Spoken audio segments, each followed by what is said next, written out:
Good evening, everybody.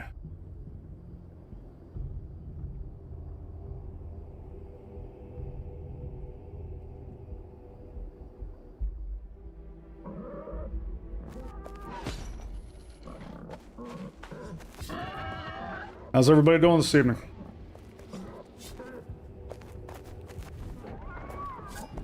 We are running some dungeons here in Pax Dei on this fine Sunday evening before we gotta get back to the real world. It's been a hell of a launch week.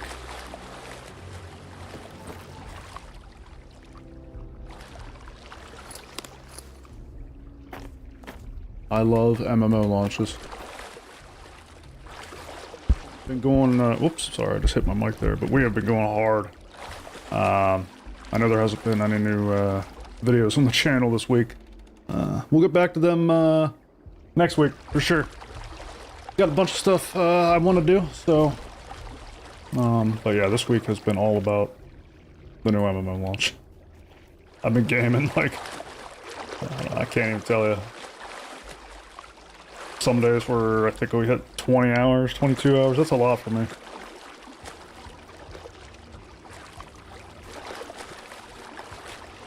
Anybody in the comments or in chat playing PAX, or are you here to chat about other things? We can chat about whatever tonight.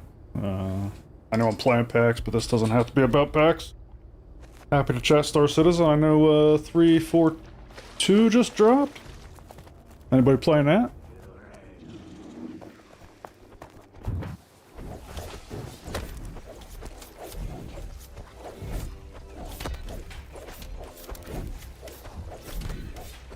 Also, sound check. Can everybody hear me okay? Can everybody see the stream okay? Just want to make sure I have everything set up.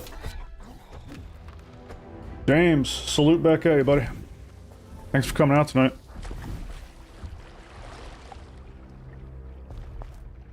Magic Doll, thanks for the good evening wish.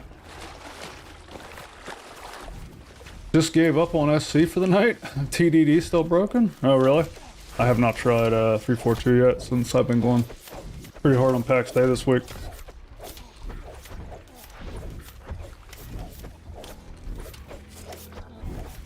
Is TDD, is that something broken since 342 landed?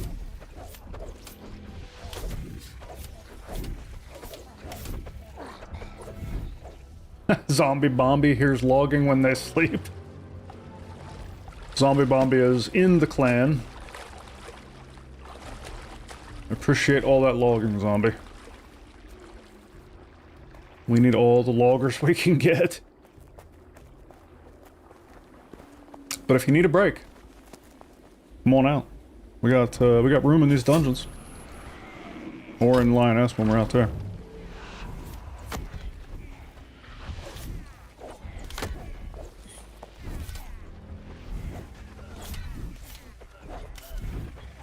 Hi, Zamori. You found a spot for your plot? Tell me about it. Did you build next to a body of water? On a mountain? In the woods? What'd you go with?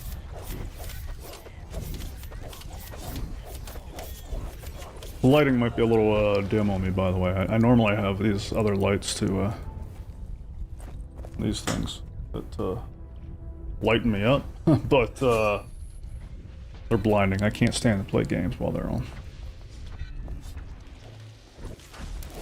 So my room's pretty dark at the moment.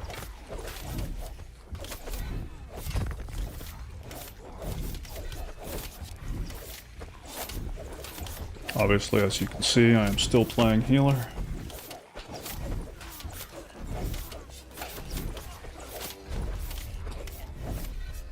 Commander Melander, PAX has been fun, but trying 314 tonight? What's 314? Are you talking about 432?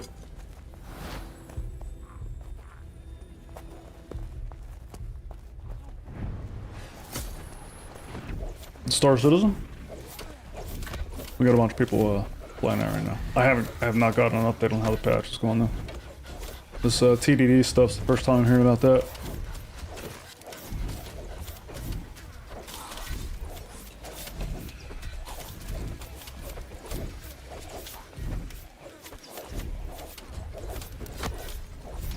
Oh, nice, Zombie. You got into Lioness, got your gear levels up. That's good to hear. Yeah, back to work. Not looking forward to that. I basically had off all week for the launch, but back to reality tomorrow.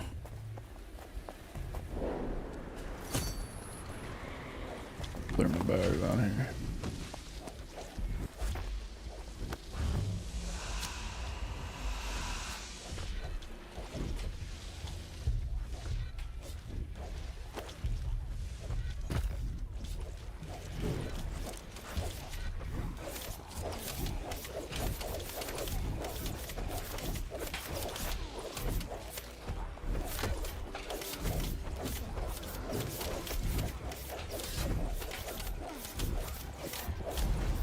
Magic Doll, you've been playing SC the past few days, doing the event missions.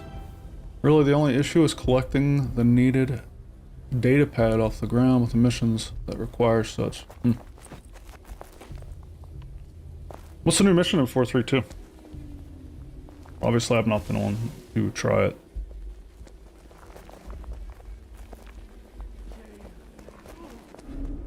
Was that the new Pyro missions?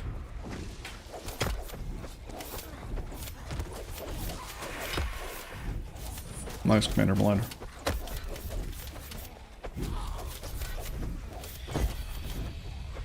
You play with our SC people, Commander?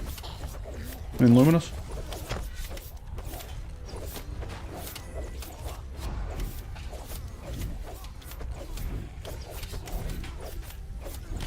James Pruitt, you've been yanked into jump space? I heard a lot about jump space when it first dropped. I haven't heard much about it the past week or two. Is it still going pretty strong? I haven't tried it myself, but it sounds like something I would enjoy. I would like to try it.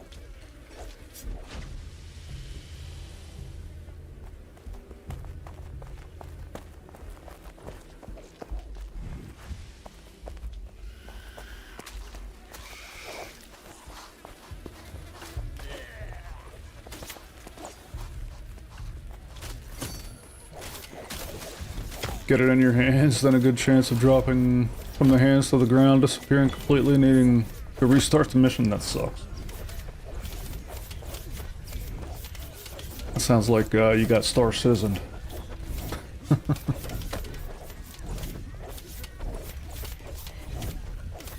Way it goes sometimes.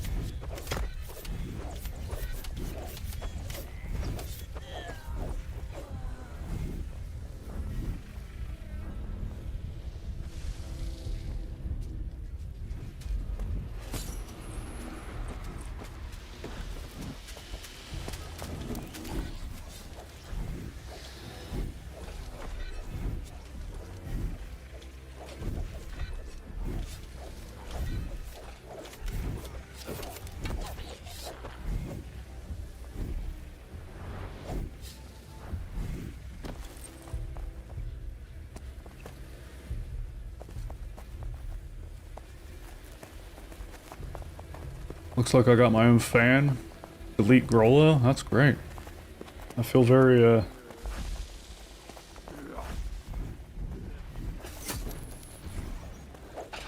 feel very appreciated.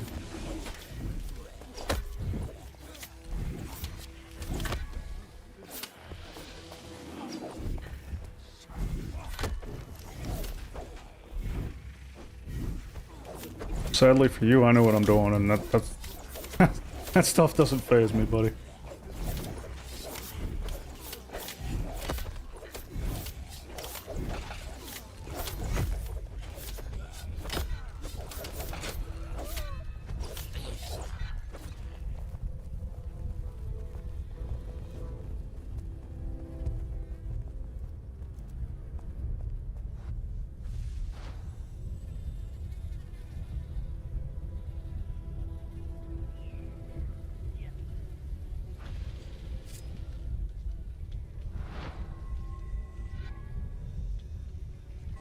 Oh, sorry, Steel.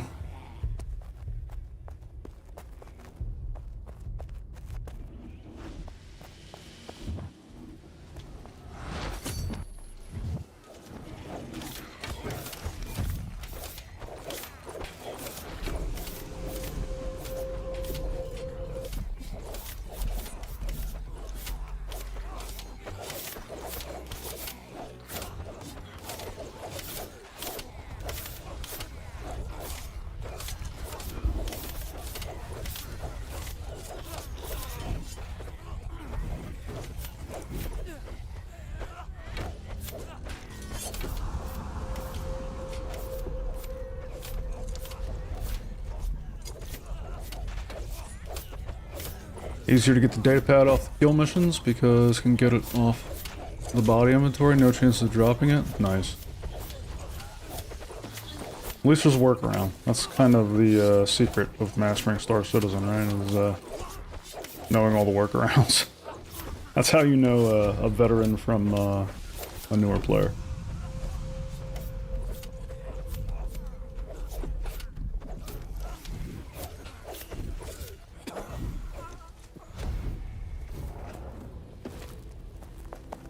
I'm loving this new hat, by the way.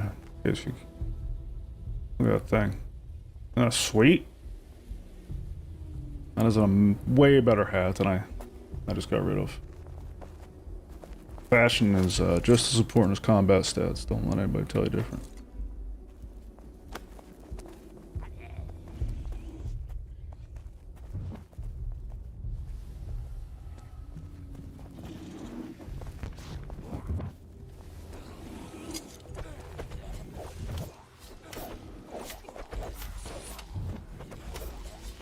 Not yet, Commander Melander. Yeah, you should look them up. They, good group of people running almost.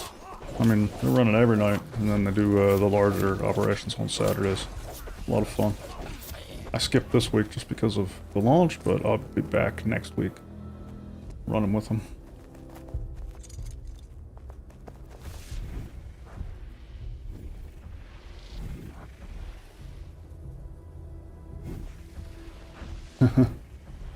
I'm with you, Magic Doll. I want to look wizardy. I don't quite look wizardy on the rest of my body yet, but I've seen some robes and stuff that look pretty good, so I can't wait to get to them. I'm enjoying healing. I think it's pretty fun.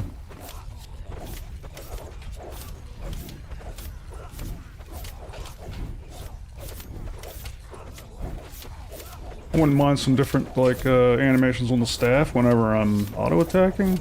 Maybe a twirl here and there, that'd be sweet, but...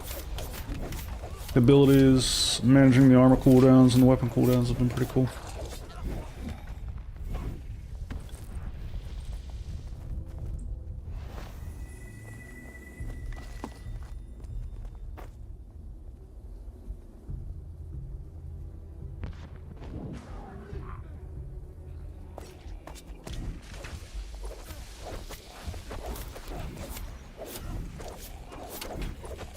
Anybody, flying any of the new ships in Star Citizen? That new, I don't even know what it is, mix between Drake and Crusader and a couple other variants. That thing looks pretty cool.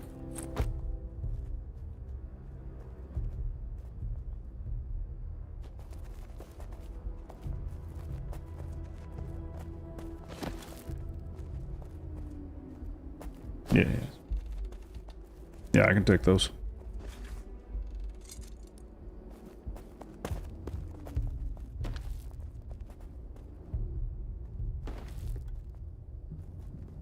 Actually, give me a second here.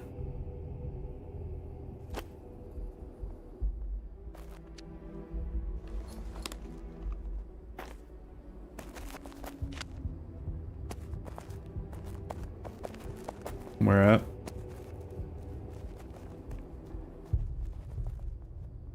Where are you guys dropping this stuff at? Okay, I see it.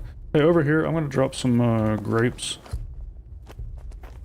And anybody want a bronze battle axe? Alright, here you go. I'm dropping 2 of them. There you go. Pick this stuff up.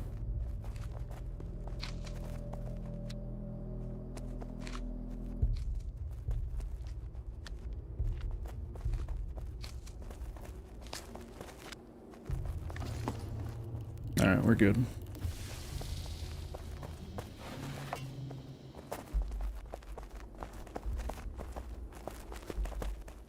Zombie Bombi, I hear the Herald extendable scanners work again? Really? They are gearing up for data running? Oh my gosh, I'd love to hear that. I have a Herald. I'm very excited for the data running profession. And I would much rather fly a Drake data runner than a Crusader. I'm not a big fan of the Crusader ships, I gotta say. Much Much bigger fan of the Drake ships.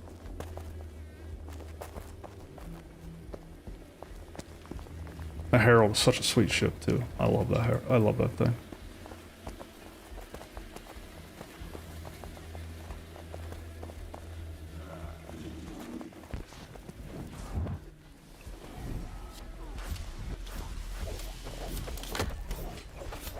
James Pruitt, you've only been playing solo?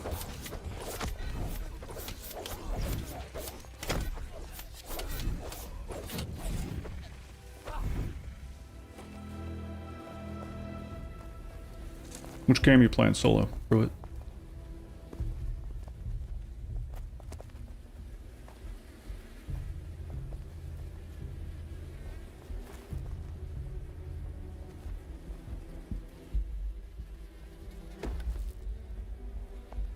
Gonna try the Druid staff soon for offset. Nice.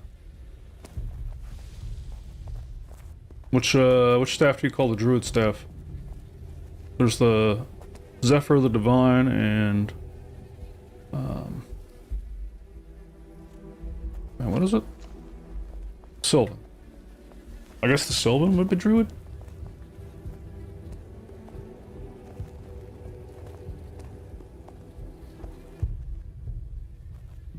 Any sort of Gish-like skills or classes or each in Pax Dei? What are Gish-like skills, Magic Doll? Not sure what that means. New ships have great sound scenes to them. Sound team knocked it out of the park. The engines on the Paladin are particularly awesome. The Stinger sounds like...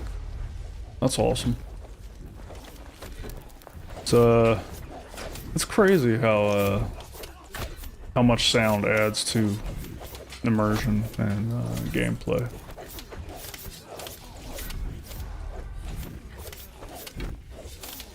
We spend so much time focused on graphics that it's easy to forget like how important the sounds are. I remember realizing that when I first played New World.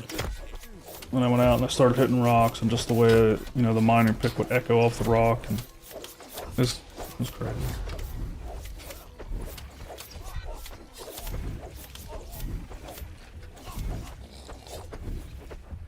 Sylvan, yeah, Wild Brain, yeah, I got you. I like the Sylvan staff a lot. That's probably my highest ranked staff still.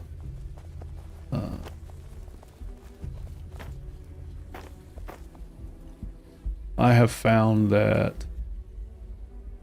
the Zephyr has higher throughput for PvE content, but I don't think the Zephyr's going to be really useful at all in PvP. I'll probably stick with Sylvan in PvP.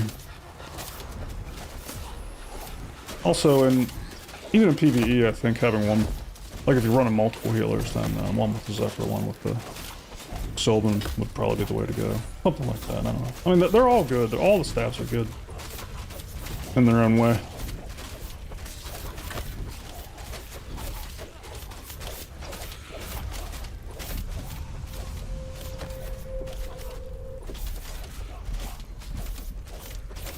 They're gearing up for scanning, not data running. Oh, that would be nice too. I'll take either one. New systems. I'm just excited for new systems, man. After this last CitizenCon Direct, I am freaking pumped to see some new systems. End of this year, early next. I feel like it's been forever since we saw some, you know, real foundational things coming into the game, so it's gonna be really cool to see how gameplay changes as they do.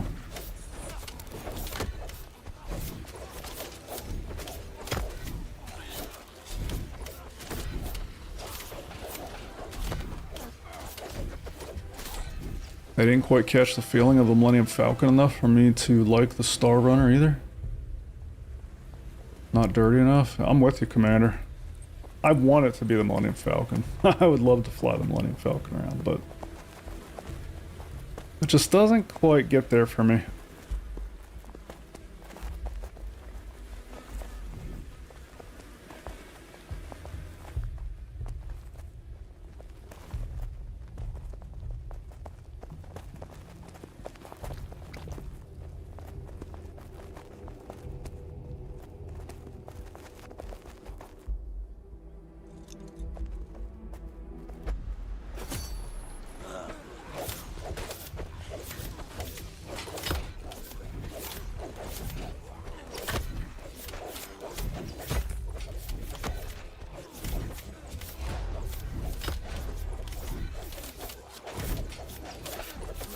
I don't know what it is either, because... Yeah, I guess... How put together it is.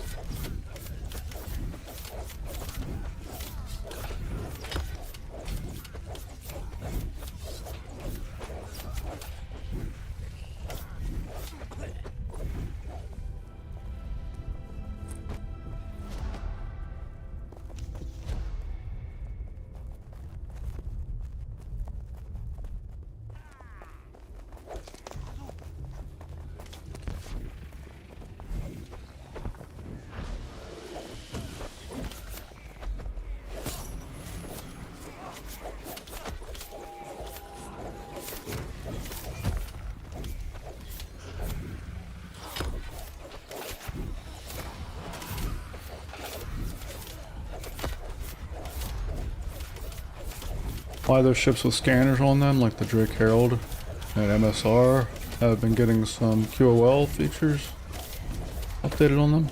At least that's my theory. Yeah, I can see that.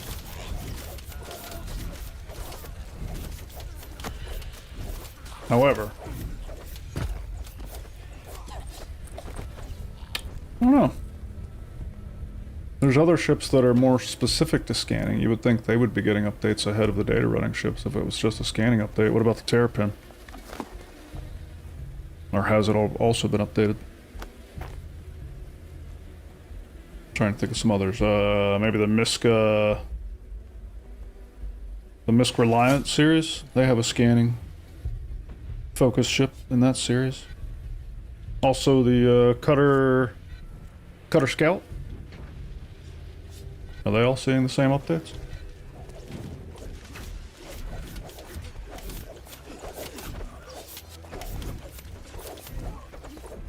Gish equals hybrid of magic and fighter types, like sword mage and such. Ah, gotcha. I've never heard that term, and I am an old D&D player. I came from... I mean, I read the first edition books, but I didn't start playing until second edition.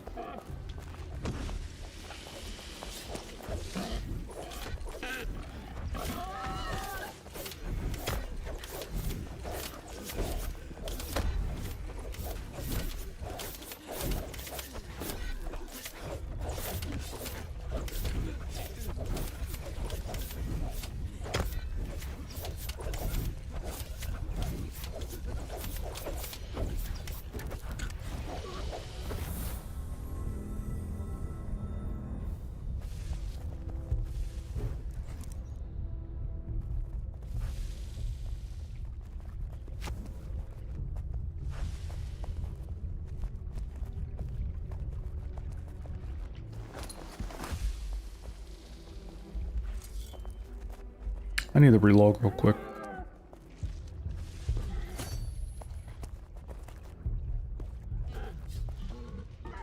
There's this bug in the game where your function key assignments get screwed up and you gotta relog to fix it. I'm gonna do that.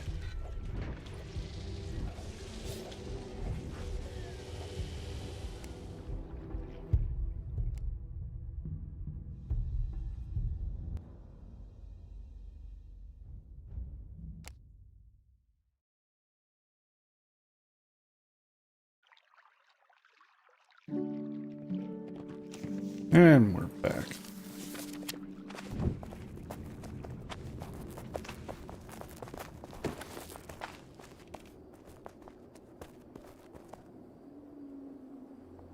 Yeah, Grilla.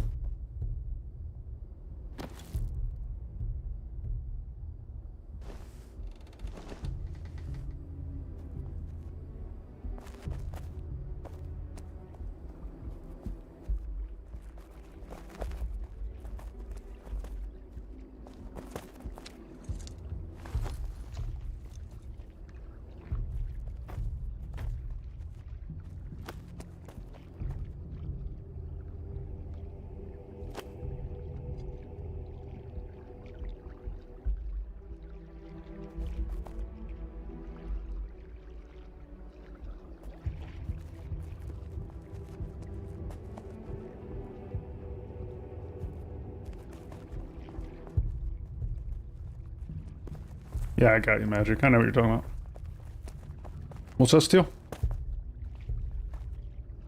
Yeah, I got the loot, pal. Yeah, I'm good. Thanks.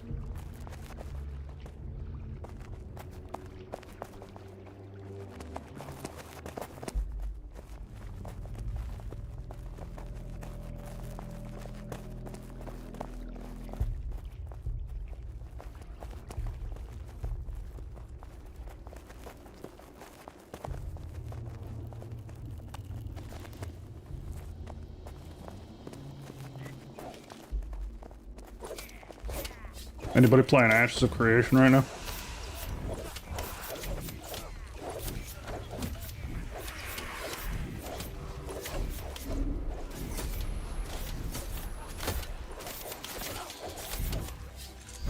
I hear they're thinking about possibly wiping for the summoner.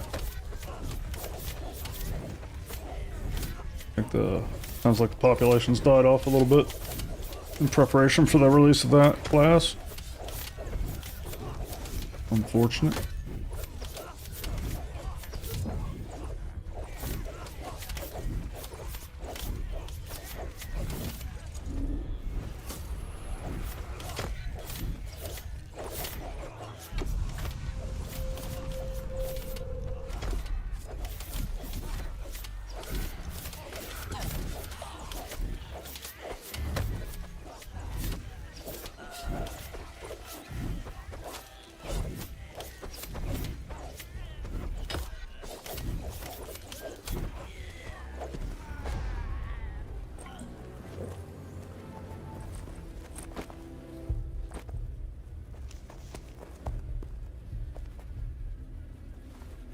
One of the videos I got to do this week, a little bit of a celebration video. My channel just turned 1. My YouTube channel, for those watching on Twitch. Turned 1 on Wednesday, I believe. I wanted to drop a video right on the day that it turned 1, but new launch. Couldn't break away.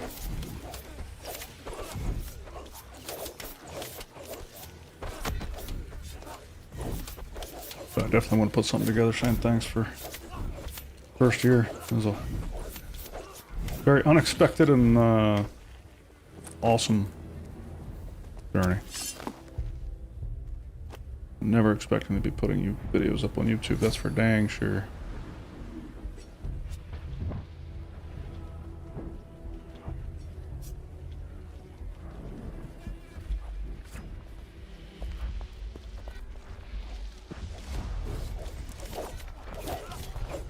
Oh my gosh, I hate when I accidentally change my weapon. Now I got a 20-second cooldown on everything.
How many people in the chat here watched Citizen Con Direct?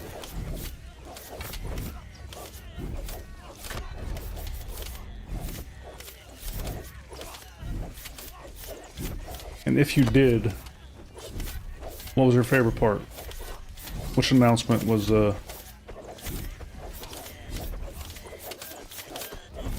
you most excited about?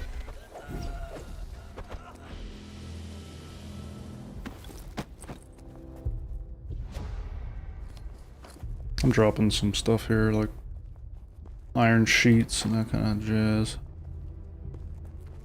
And glass. ingots. Leather straps.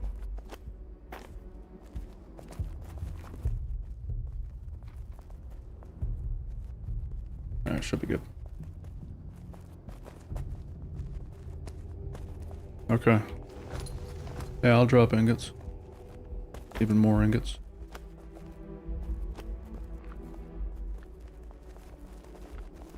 Thank you.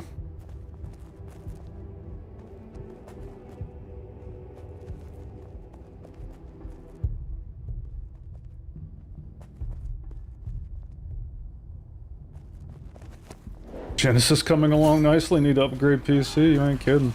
That stuff looks... Phew! If you watch my follow-up video, you'll know that that was my number one as well. Genesis. Crafting a close second.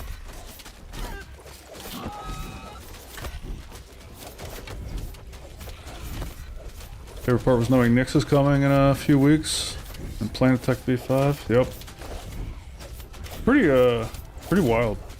I did not expect Nyx this year. I really didn't. But the way they're delivering it makes a lot of sense. Like I mentioned in my follow-up, I've definitely assumed they would be delivering Nyx like they delivered Pyro, and that was a very wrong assumption in hindsight. But very exciting. Have another gate to fly through. Whole new set of planets and moons to explore. It's gonna be amazing. And the more planets we get Tech V5 on, the better. Who's planning on moving to the Nyx system whenever it releases? That new station they were showing off. You think you'll finally abandon Stanton?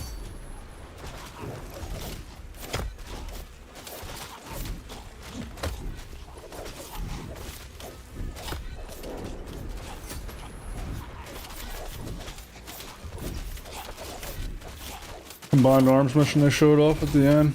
Yeah. That stuff was amazing. Hey, Arcadia. Like I said, I think that combined arms mission they showed off at the end was the first pass that we're gonna see of something resembling large-scale capital ship combat. There's just so many elements that were similar to how they talked about capital ship combat. I was very excited with that segment as well.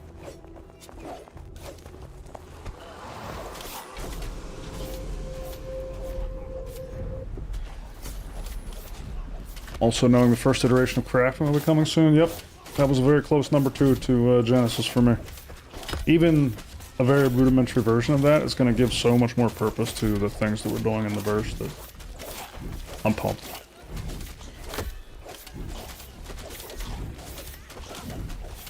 Pumped to go out and mine and actually refine the minerals that we're pulling out of the ground and turn that into something. Once I experience that entire loop, I don't know. It's gonna change everything for me.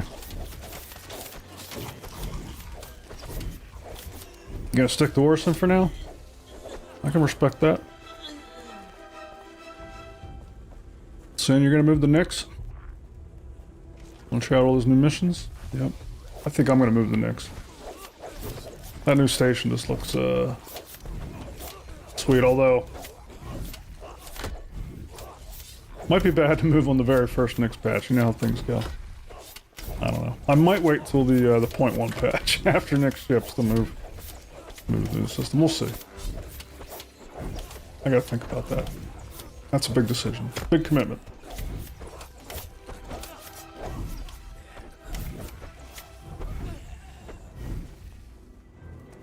Looks good for mining. Might be a nice change from the stand belt. Yeah.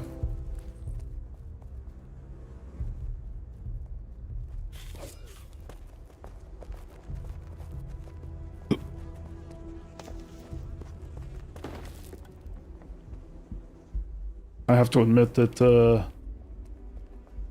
most important thing in choosing a location to mine for me is the aesthetics. I don't even care what kind of minerals I'm pulling out of the ground. I just want to enjoy the ambiance, the environment. At this stage of the game, at least. Eventually, we'll certainly min-max that stuff a little better, but for now, it's just living it.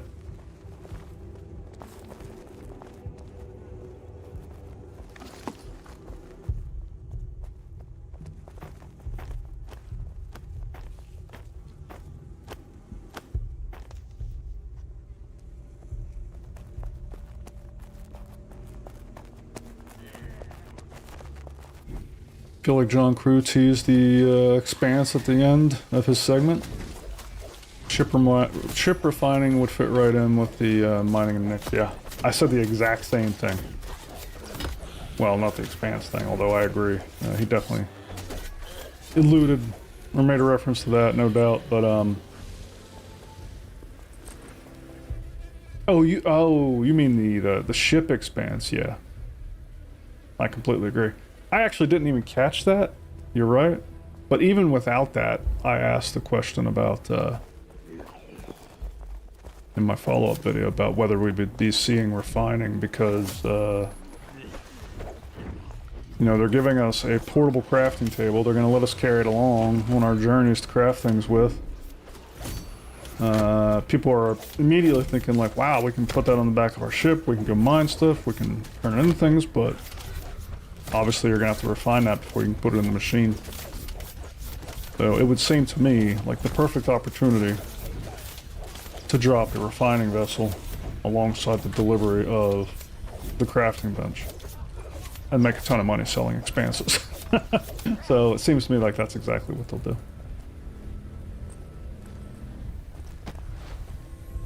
I already have an expanse in my hangar, so they won't be getting any more from me. They've already got it. But I'd be excited for that, big time.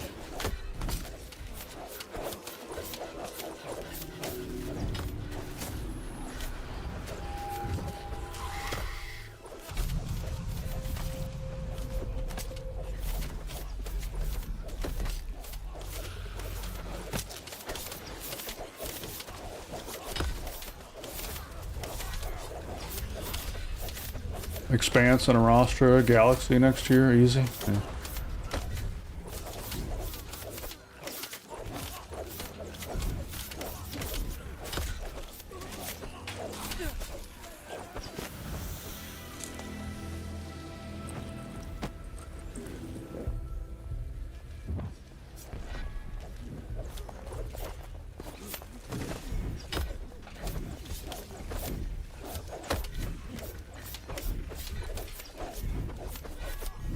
Seems like they're balancing the systems for different gameplay types. PvE for stand, PvP for pyro, and industrial for Nyx. Obviously not solely, but generally. I think that's generally their plan. Especially the PvE, PvP separation.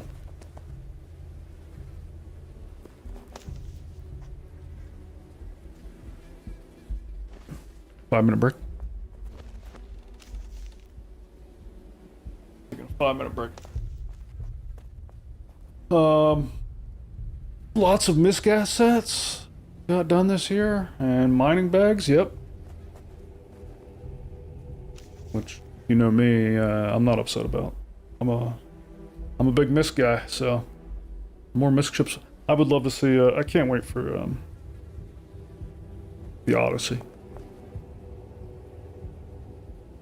I think the Odyssey has onboard refining, so if we do get refining this year, and all these misgat sets have been wrapped up, like you all have pointed out, like, that's putting Odyssey within striking distance. Whew, wouldn't that be awesome?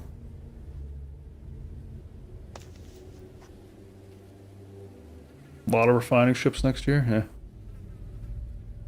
I hope you're right, Ark.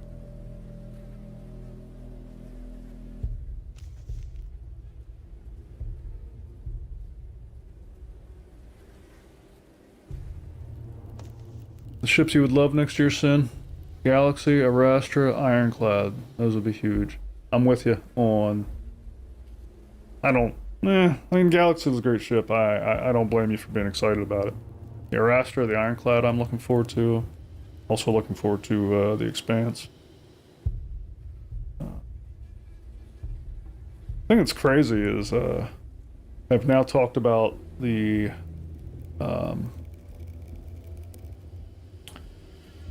What's the big carrier? The Drake. Oh, I'm drawing a brain. Drawing a blank.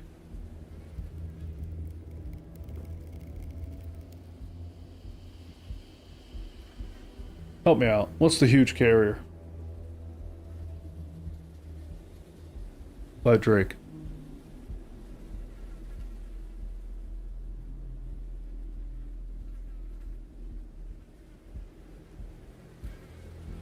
Kraken. Thank you. Yes. What's surprising to me is they are saying that thing is entering production, but we still have heard nothing on the Liberator. Come on. I would expected the Liberator to be our first open air carrier, but I don't know. Unless I sneak that in unannounced somewhere, it almost feels like the Kraken might be the first carrier in the game.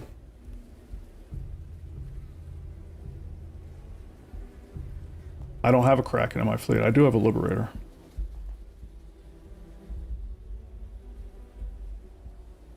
John Westbrook, the Odyssey's your end ship? It's supposed to have fuel refining? Yeah, exactly. I'm so excited for the Odyssey. Just because, like, I'm always after that ship that can, like, the daily driver that can get me through all the game loops. And the Odyssey might end up being too big as a daily driver. I don't know, but it just feels like it does a little bit of everything, which is exactly the kind of ship I want. Refine my own fuel. I think it even had some salvaging functionality. I can't remember, but we can get that with you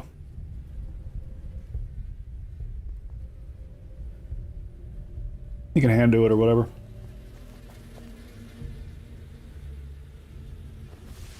Looking forward to the railing. I don't know much about the railing.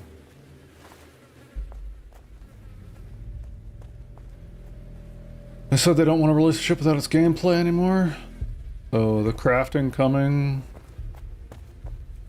I'm confident ship-based refining is right behind it. Like you said, easy money opportunity. Yeah, exactly. Exactly what I'm thinking.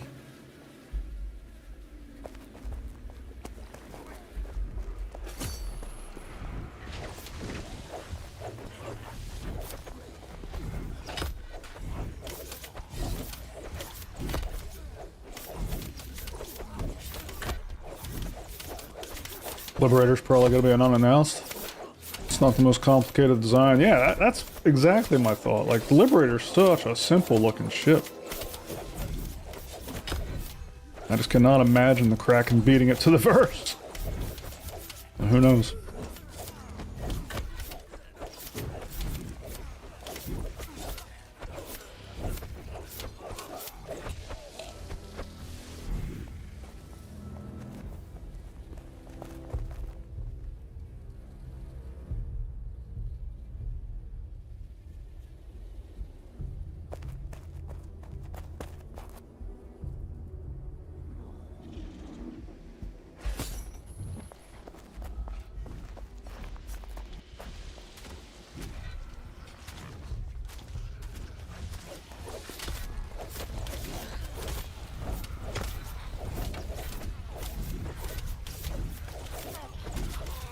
Westbrook, heading out and staying as long as you want. Exactly. That's the dream I've had since the first time I set, well, maybe not the first time, but early on in my Verse career. I've been looking for that ship. I think the Odyssey is it.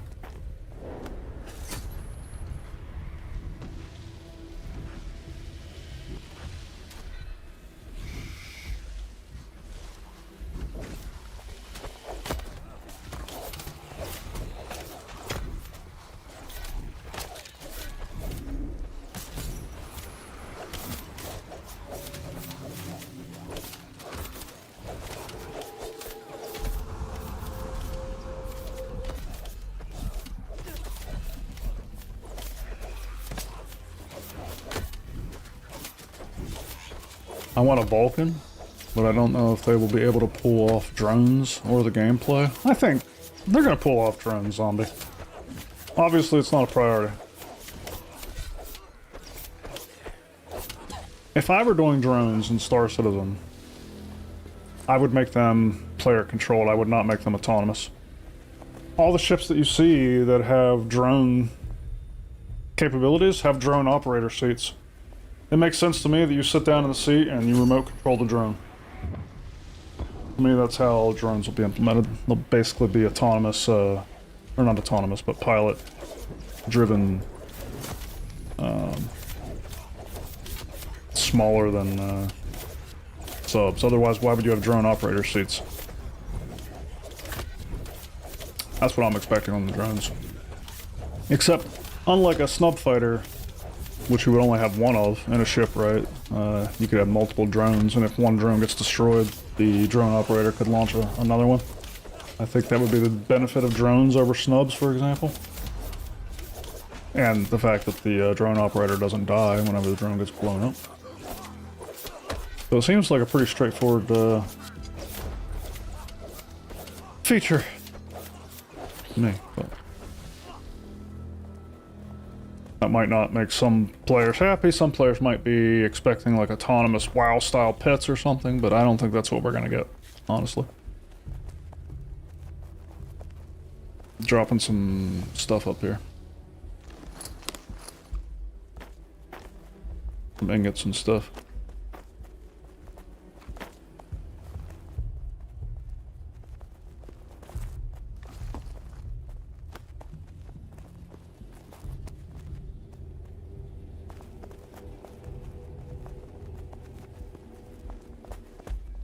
I don't think drones are specifically difficult to make. They already had repair drones at stations a long time ago. It's that medical drones just didn't make much sense as they did in the beginning, since tractors evolved and the way they did it.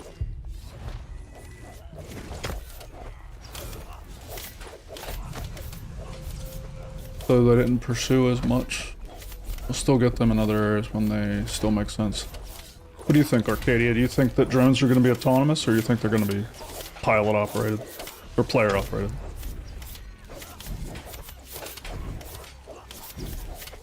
Yeah, the Odyssey can mine quantanium then, I guess, and would refine it into fuel. Yeah, exactly, White Line. Yo, people out there, or Odyssey parked in a asteroid belt mining its own fuel.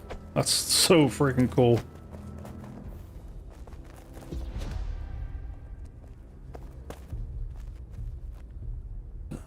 Starlancer series wasn't big enough for you? Well, it just doesn't have all the capabilities, Commander Melander.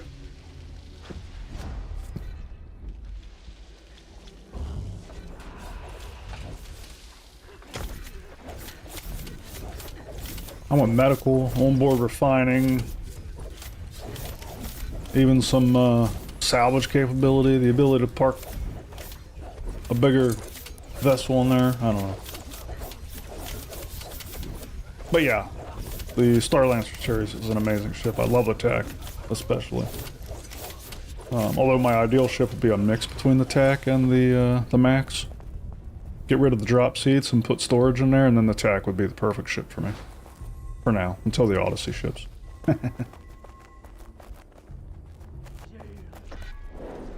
I just, I don't know.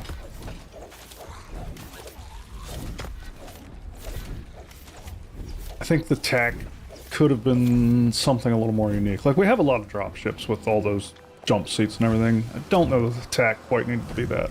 I could appreciate it, though.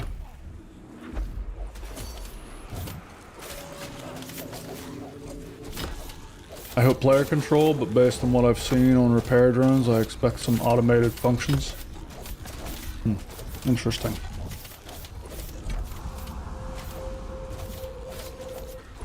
Oh boy, I got a big dot on me. If, Ark, if you think, hold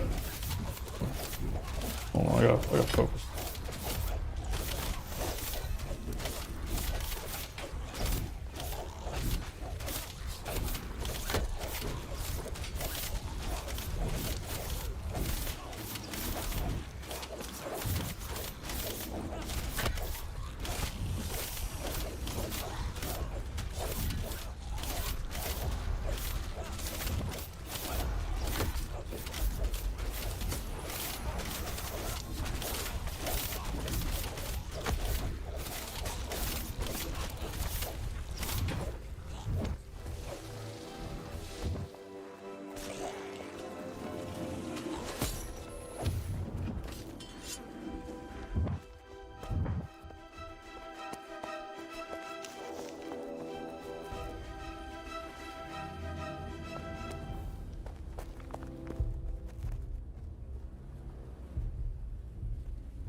Had to run.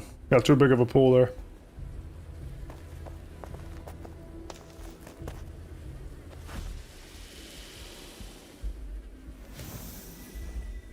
Anyway, like I was saying, Ark, if you think there's going to be autonomous capabilities on the drones, what do you think the drone control seats are for?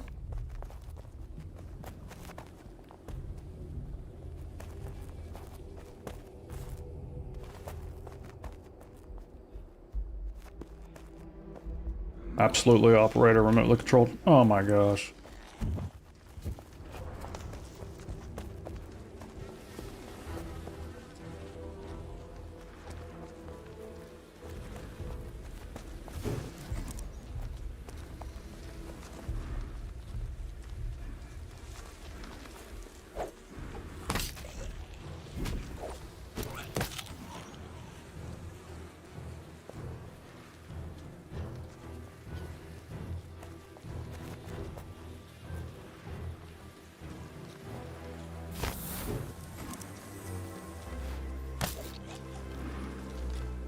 No.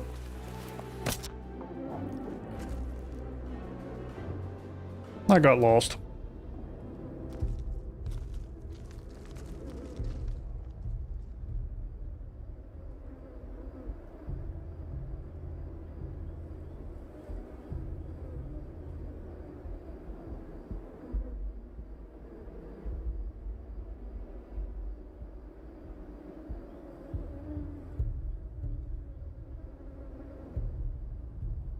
I obviously ran the wrong way.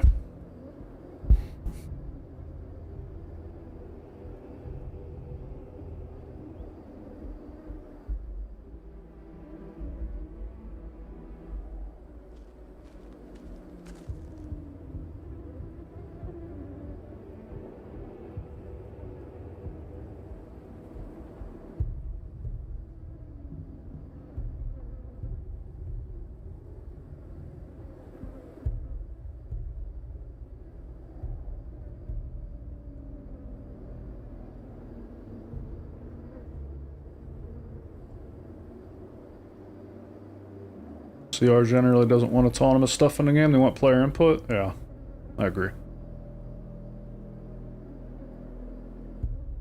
You're thinking we'll have seats where you can do stuff with them, but I don't think they had planned on just remote control functions.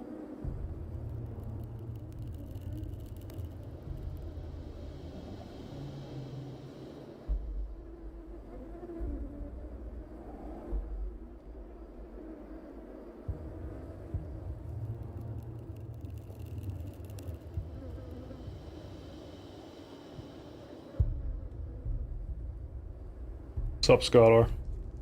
Thanks for coming out, man. I don't know, Arcadia.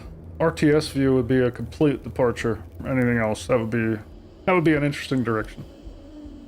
I'm guessing it's going to be first person, though.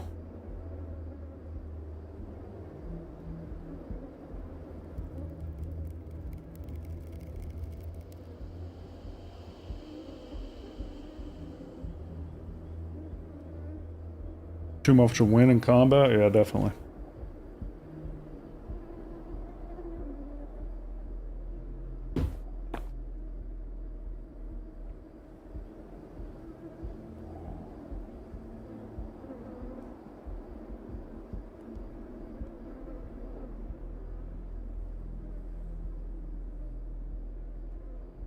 I ran down the hall away from, I think, Code's body.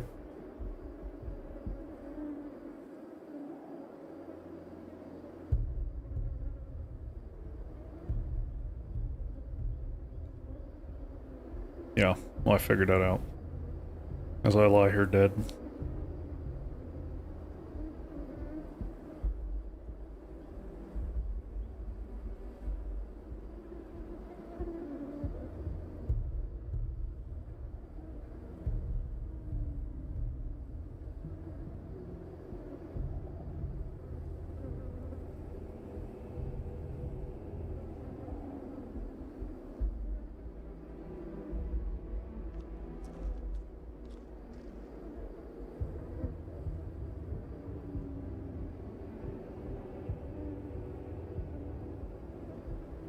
Crew member operating the drone is not on a turret or otherwise engaged. Yeah.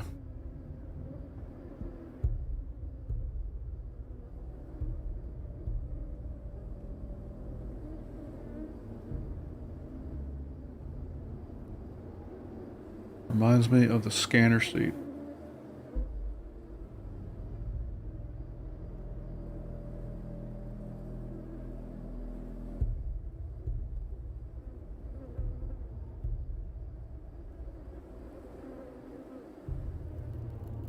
Don't prefer automation, but we have PDCs with auto turrets on the way, and when the original drone's being automated, I don't carry much hope that they won't have those options. We'll see. It'll be interesting. Every time I look at those drone operator seats, though, I think, it just feels like the implementation to me is going to be mobile remote turrets. I feel like that's what drones are going to be in Star Citizen.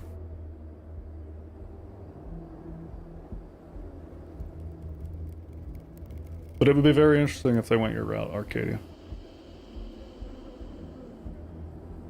I sold my poor Terrapin, got tired of waiting for the real scanning with it.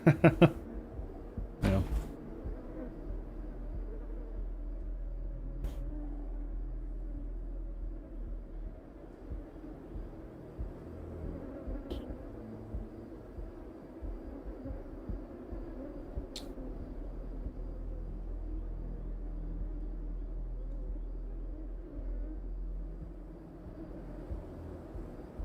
Yeah, I think that would be very cool arc. A little smaller than a Fury, though. Basically a Fury, but without the seat.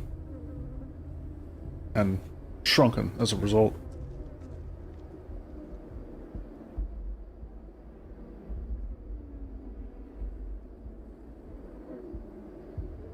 Yeah. I think you only get 5 minutes now, that's what I heard.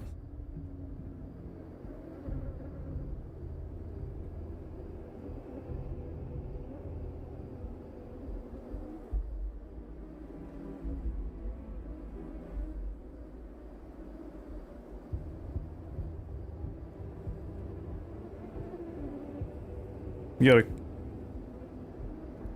gotta keep going. Yeah, I ran pretty far. I thought I was gonna be able to leash them, but...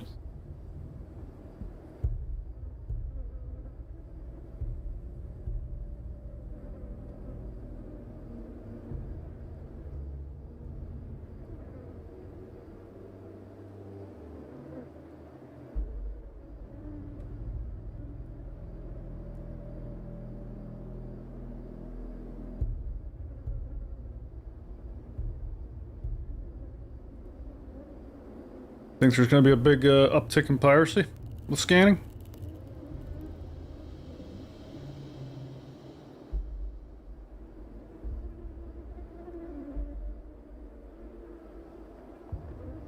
Yeah, somebody found me. You can pull my body if you need to.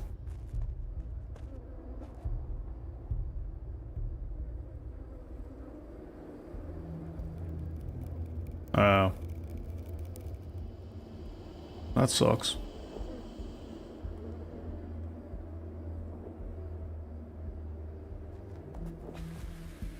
Oh no. Yeah, I got my gear.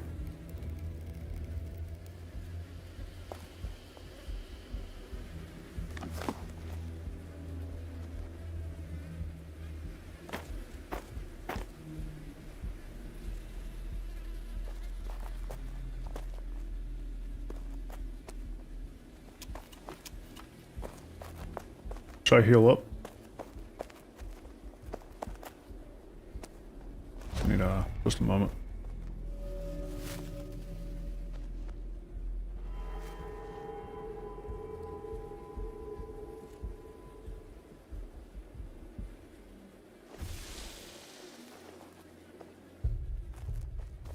All right.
we'll be ready. Learning from some of the best of them, how to counter them when the time comes. Absolutely. I'm not scared. Bring it.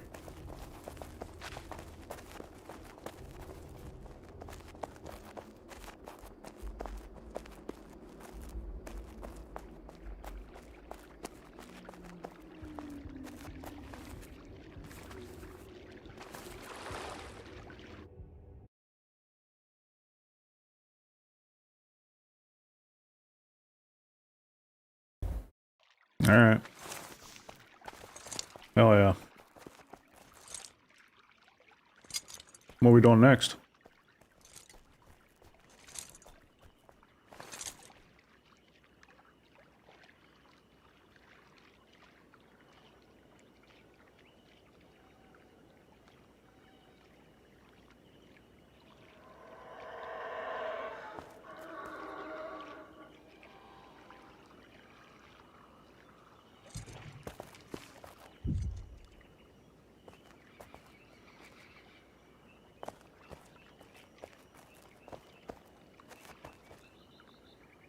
Yeah, I can. We going to the Petromay?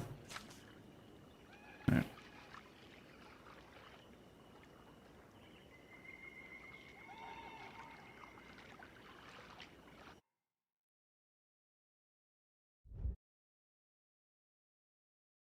Really? I'm loving it, Scott. Oh my gosh. Yeah, I'm loving it, Scott. Great game.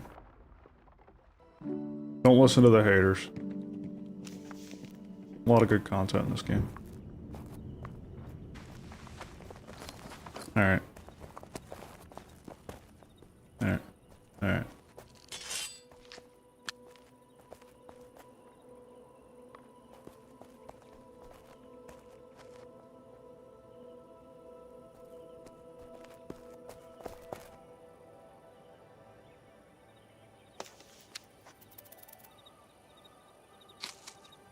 Alright. Omni, you want to meet me in a box to throw that stuff in?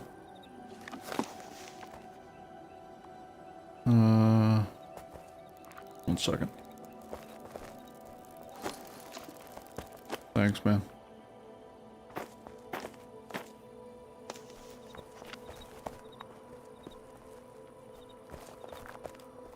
I'm headed to the box now.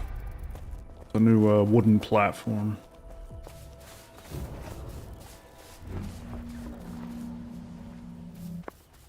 Yep. There's a lot of building going on.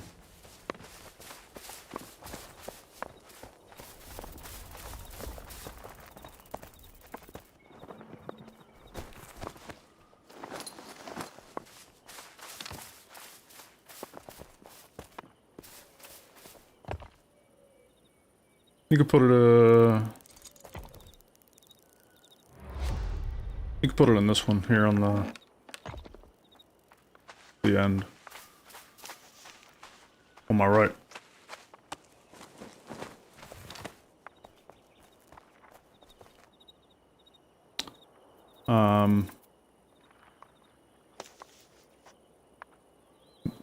Not the ingots. Just the, like the rare stuff. I'll take the ingots.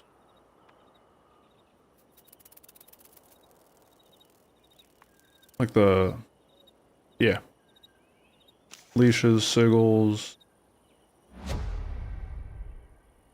Hmm.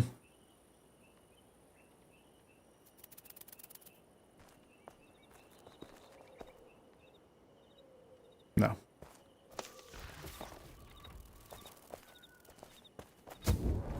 Yeah, put the gold in here.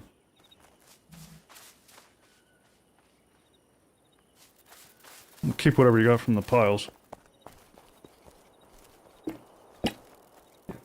Just take a guess, like 60 a pile. Yeah, only Omni was looting the mobs. Everybody else keep what you got.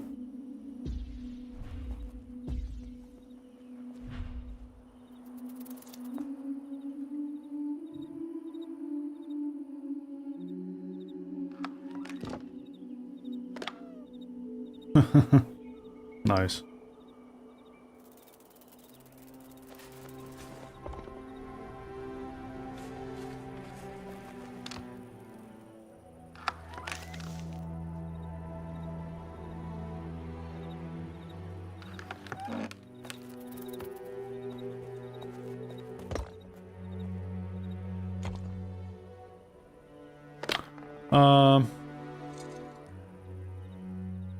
You can put the ingots, down in one of these chests.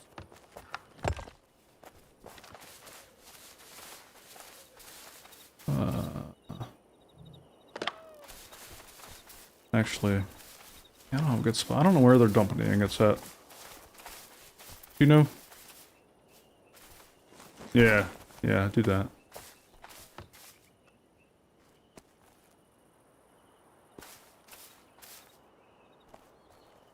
Right?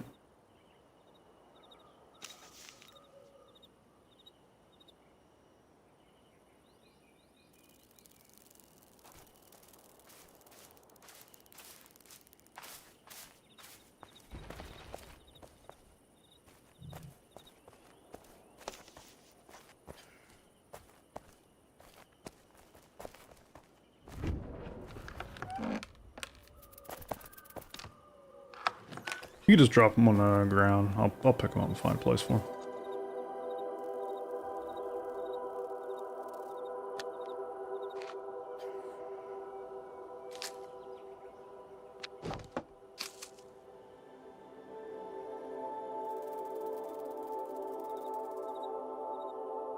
Yeah, Scott R, you can build. You can build a lot.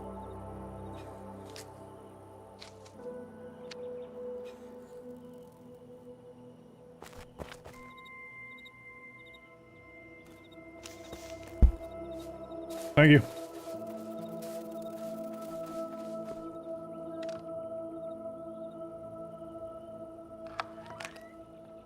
Night on me.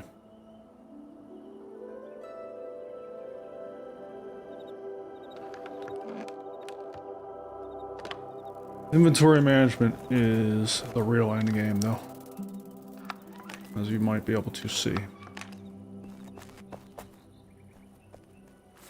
But yeah. You can see our build taking off. We got a lot of space. Another thing you can do in this game is go into free camera mode. Fly up a little bit. You can like kind of look down at everything going on. You can see this, we basically claim this entire valley from the Pax Dei, which is right here. This is where new players zone in at. And it's always, you get a free teleport back to this area once an hour. So from that lake in the Pax Dei, we've claimed the whole valley over to that lake. All these plots and builds are our clan members. So we will have, obviously the primary keep of the castle will be here. And you're just seeing this go up now.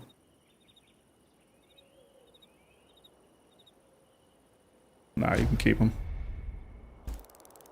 And then we'll have a bustling city being erected around the keep. So. It'll be pretty cool.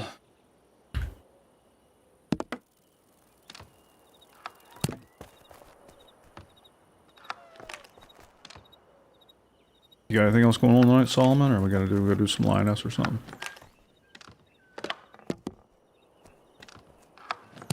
Oh. Bummer.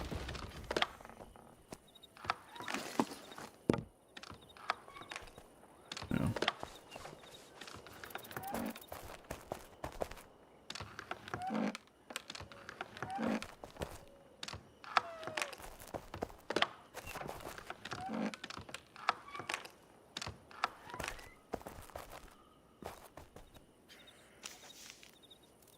Avoid Bearskin Road. People keep talking about the bearskins. I have not seen them yet.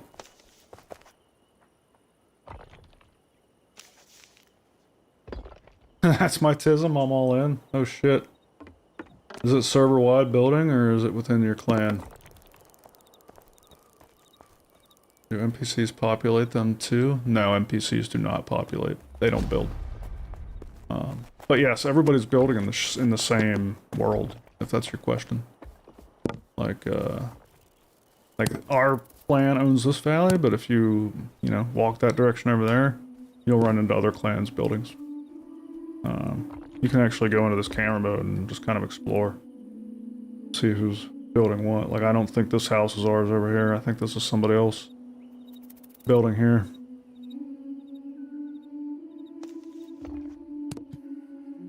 People get pretty creative.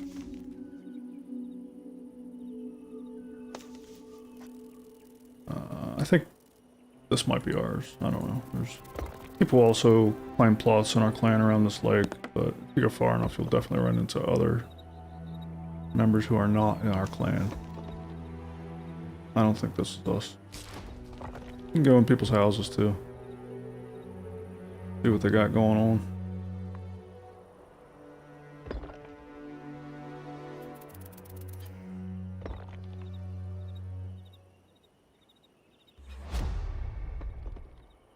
Pretty wild.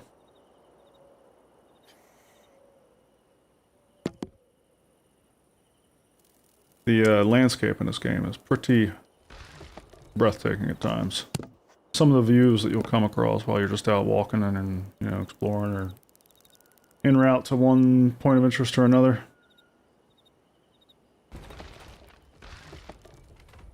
Pretty crazy.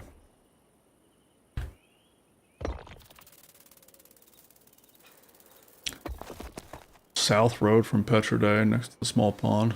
Okay, I'll take a look at it.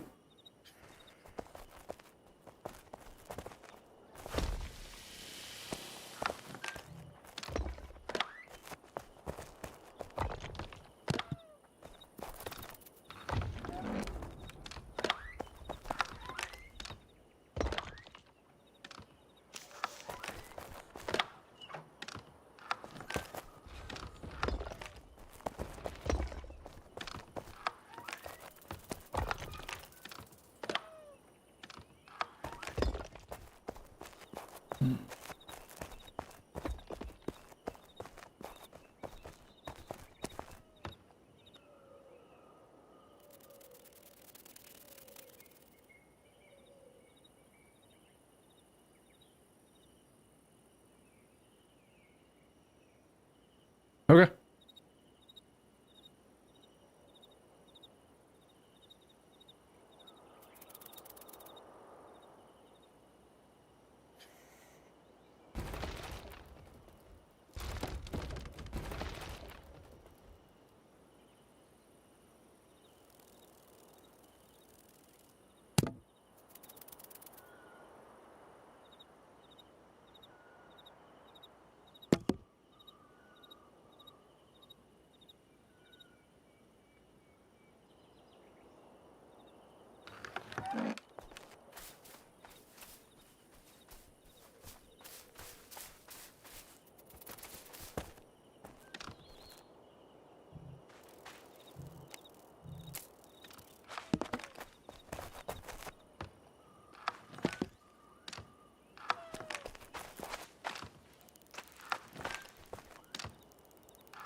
Organizing.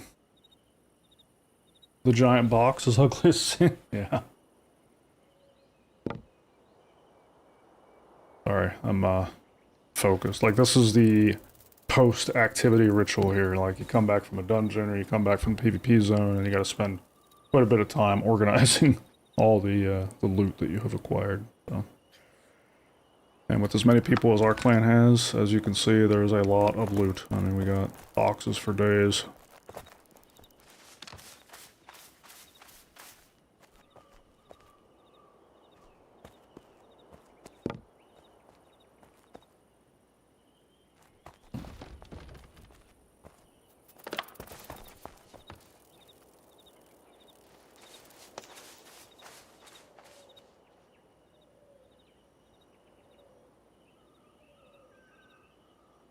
It can be tough to keep track of where everything is, for sure.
Try to drop these great swords off to get repaired. I will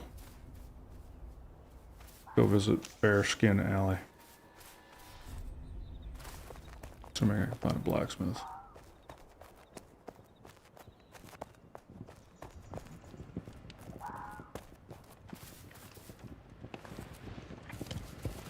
This is not blacksmith station.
Arcadia, you still there?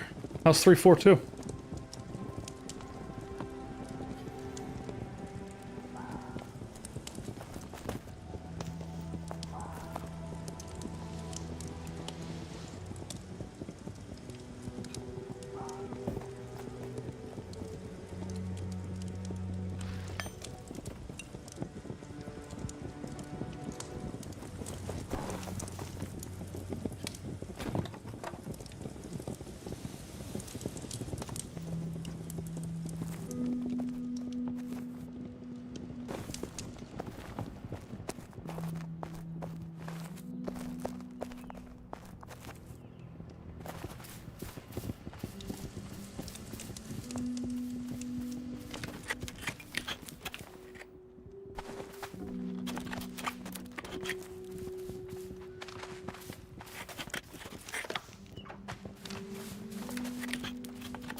So far, so good. A few first week bugs to sort out as usual, but overall, it's been great. Nice.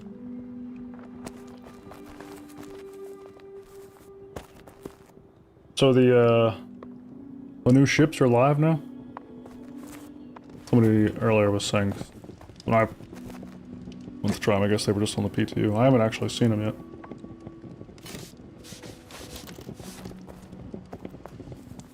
Somebody earlier was saying the soundscape in them is incredible. I can't wait to check it out myself.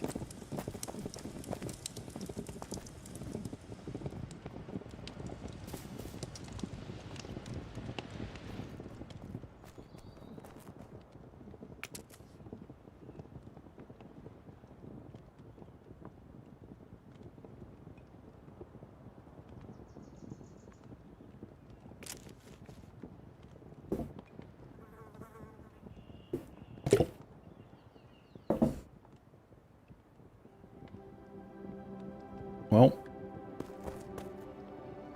Yeah, there you go. That's who it was. I was looking for one of our blacksmiths to repair these swords, because it's better to have a blacksmith do it than do it myself.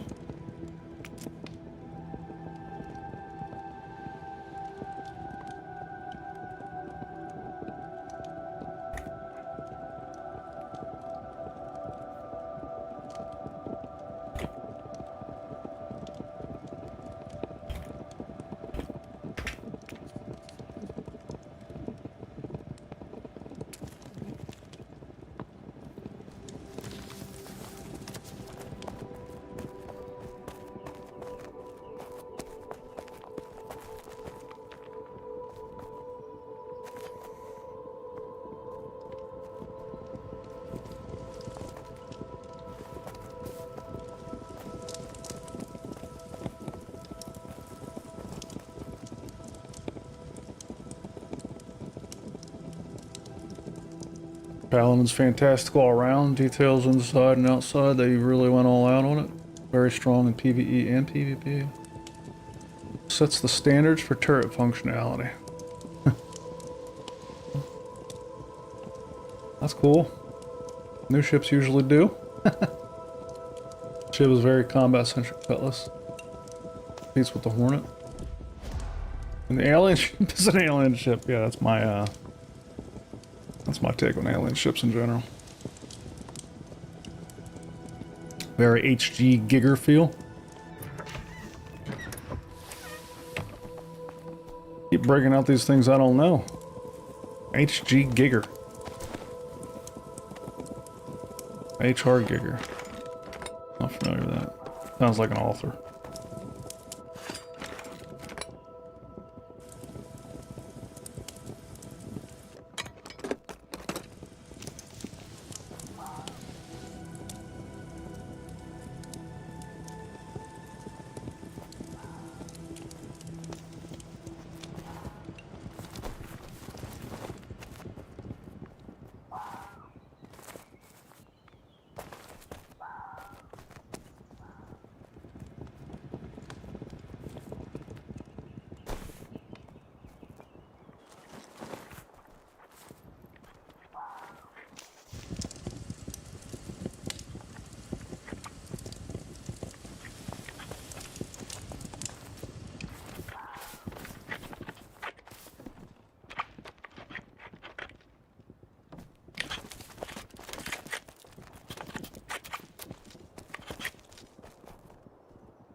Oh, the guy who designed Alien? Nice.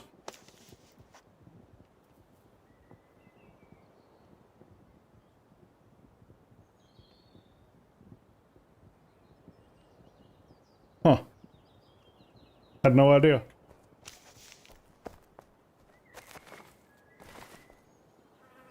Cool.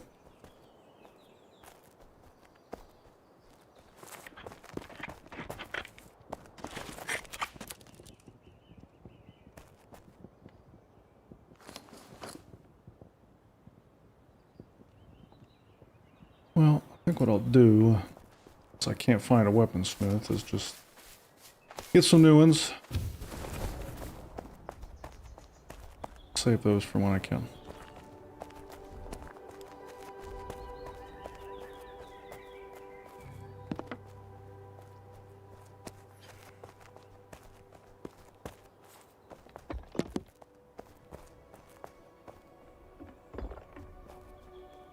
Looking good.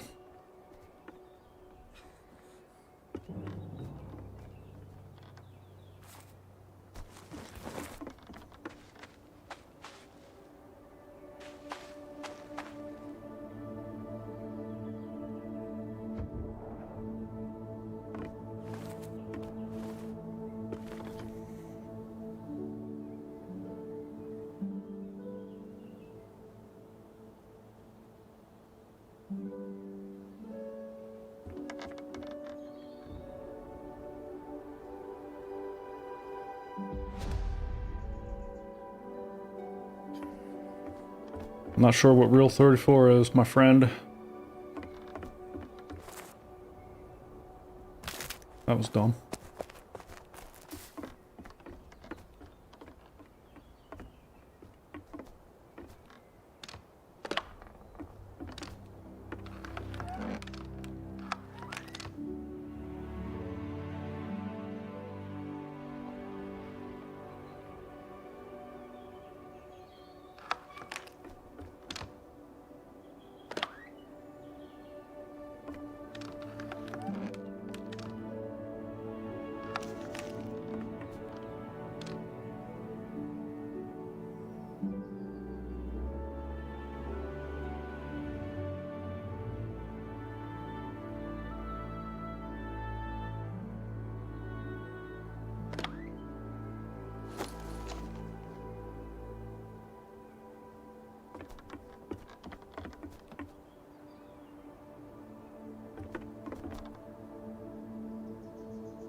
Art for the original Alien movie is nice. It's been so long since I saw the original Alien movie. Been a long time. I need to watch it again. Needs more beams, you think? One interesting thing about Pax Dei, if you've come from other survival crafting style MMO builders, which Pax Dei is not. Pax Dei is more of an MMO than anything. And it's not a survival game. You're not gonna die if you don't eat or drink or find shelter. But it's definitely a builder. But one interesting thing is there's no limits to how many components that you use in your constructions. You compare it with something like Dune. Like Dune had plots that you could put down, right? But you were very limited. And some other games, like New World, had limits too. I remember in New World you had lighting limits, and there was limits to the number of pieces you could put in your house. Dune had the same thing. There was limits on pieces, limits on lights, limits on crafting tables. Pax Dei has no such limits. So you can go nuts with thousands of pieces to your build if you want. I just proved I'm not a freak. Well, I'm happy to prove that. My Connie can dock its snub. I'm a happy man now that that bug is gone. For now, yeah, I think that bug has come and gone a few times, but that's cool. Connies are cool ships. I love the snub dock in the back.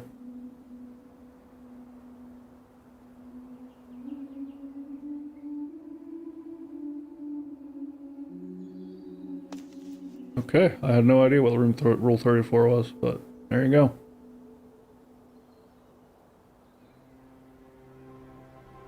Elric of Melniboné, Rule 34, if you look. Did you know that I was an Elric of Melniboné fan, Cyberwolf?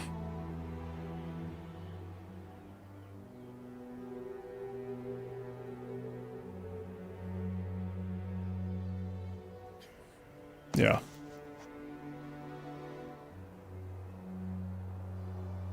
Yeah, you're right, Arcadia. Pax is very unique in that way. There's very few limits when it comes to building. I mentioned it, nice. My favorite fantasy books. Also, my favorite tabletop role-playing game was Stormbringer. If you're a tabletop nerd like me, check that out. We have to stick together, yeah. I recently bought a fresh copy off Amazon. I was surprised at the price I got. Just to have, I don't know why. Oh, the role-playing game. I've also bought 2 copies of the Elric series recently, too. It's getting harder and harder to find those books. Sadly.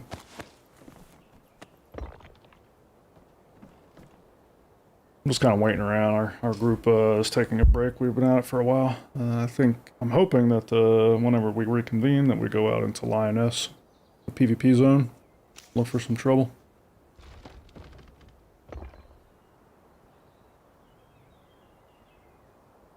That's an interesting tabletop game.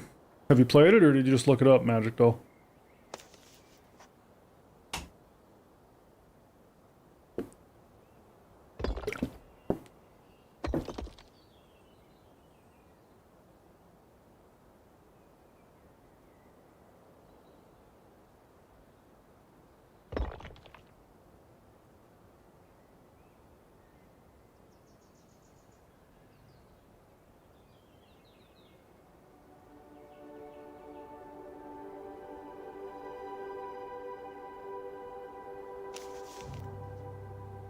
Awesome. I have not met many people that played that game. Yeah. Been a long time for me too, but I keep thinking someday I'll break it out again. Yeah, the connected alternate worlds, that was pretty unique, I thought. I've read, he called it the Eternal Champion, like the Elric character in the Elric of Mona Benet series. He was one of the Eternal Champions, but he basically, there was other versions of him across the multiverse. Another one I really liked was Corum. That was another one of the characters he had. That was an interesting series. I'm trying to think. There was at least one other, but I can't remember. Anyway. Corum was a very interesting book, too.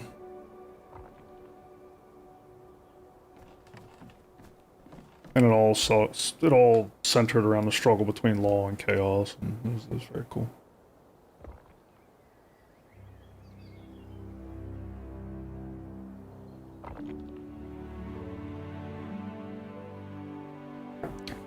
I think the books are right behind me, actually, the ones I just received.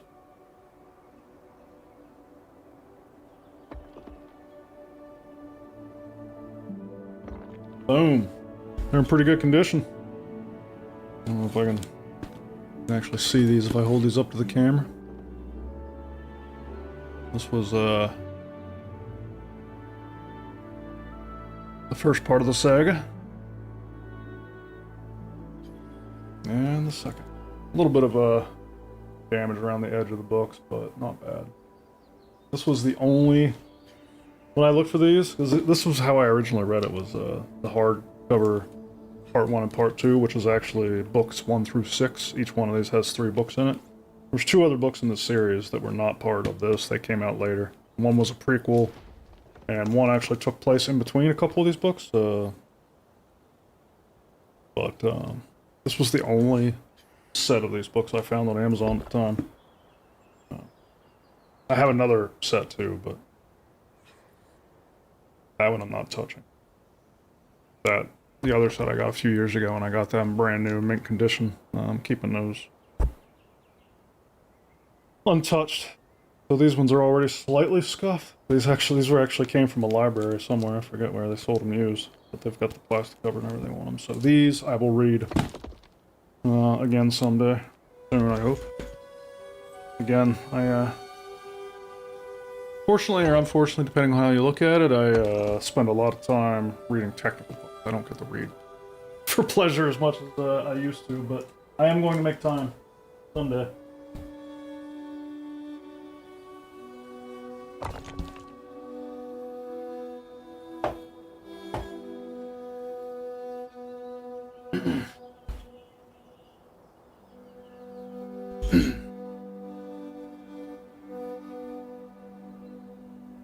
Which edition of the tabletop role-playing game? I think I had them all. But I picked up the latest edition, which I think was 3rd? I started with 1st edition when it very first came out. Actually, I don't think I owned...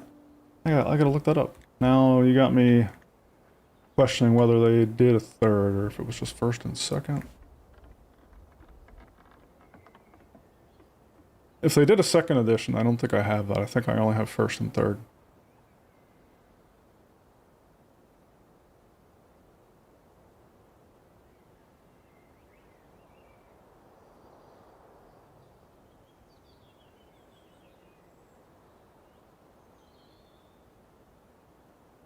As a matter of fact, I think they did a version of it that wasn't even called Stormbringer. It was called Elric.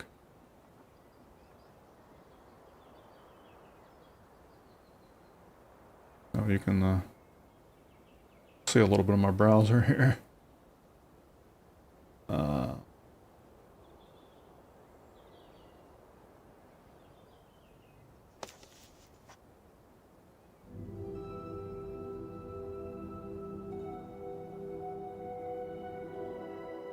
Yeah.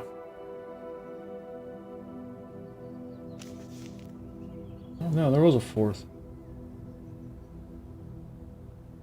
So this was 1st. I had this one. For sure. Oh no. Oh. Well, this was the cover on all of them, I guess, because I had 1st edition that had this cover. It looks like they went up to 4th edition. I actually don't know what the latest...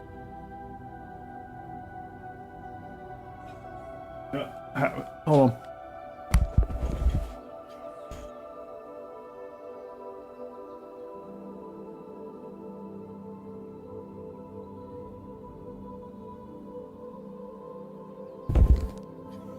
This one that I have is a different cover. What edition is this? This was the one I got to replace.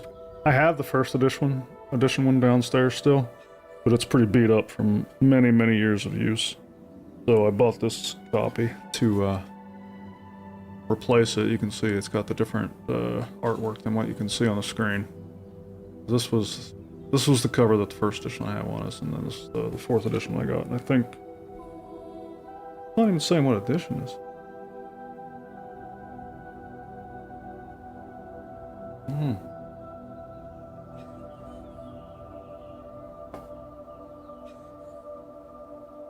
Got some character sheets inside, like any good role-playing game book should have. Oh, this is 5th edition. Wow, yeah. I didn't keep up with all the editions of the... but I'm assuming 5th is the last.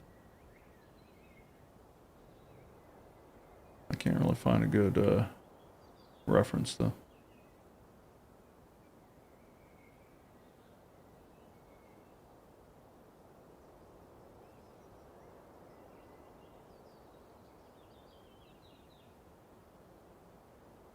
There we go.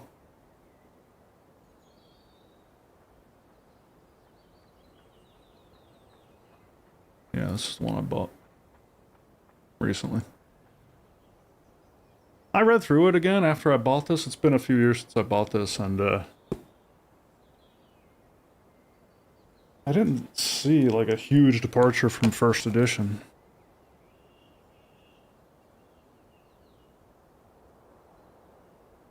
Anyway. Pretty cool. Amazing. You don't even think of this stuff. You just kind of grow up with it, and then you look back and you're like, wow.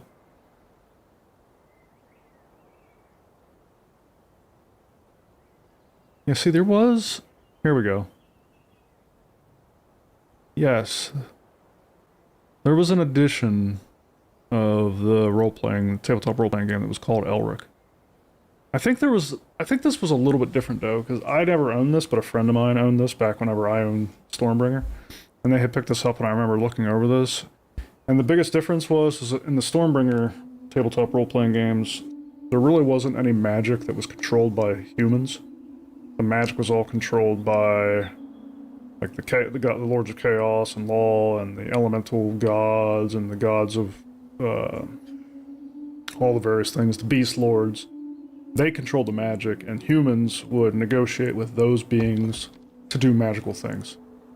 And for some reason in Elric, they changed that, and they allowed humans to control magic directly themselves. And I thought that was a big departure from the novels, and I never really liked that. Even though in the novels there were references to certain humans that could do that stuff.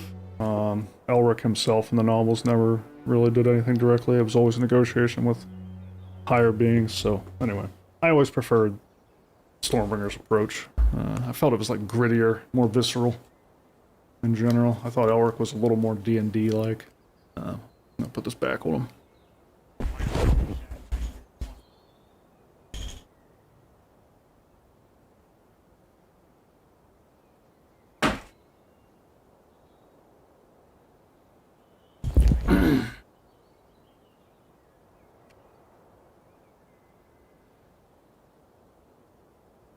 Good evening, Tim Johnson. He walked in the middle of me showing off some of my books. Sorry. So they're warlocks in D&D, basically. Somewhere you have the box set. Nice.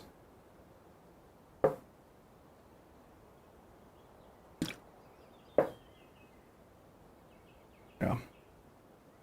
This was peak fantasy. I always wished that they would do a movie. You know, we've got movies for all the greats. We've got plenty of Dungeons and Dragons movies. We have Lord of the Rings trilogy, and then the trilogy for The Hobbit. I always felt like the Elric saga was the underappreciated fantasy saga of the time, and man, it would be amazing if someday we got a movie about Elric. But I've been wanting that for many years, so I'm not holding my breath for it anymore. Yeah.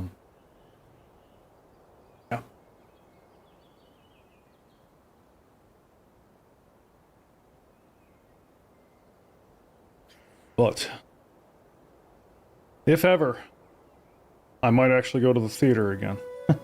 It's been so long since I've been to a theater. Probably a decade now. But I might actually go.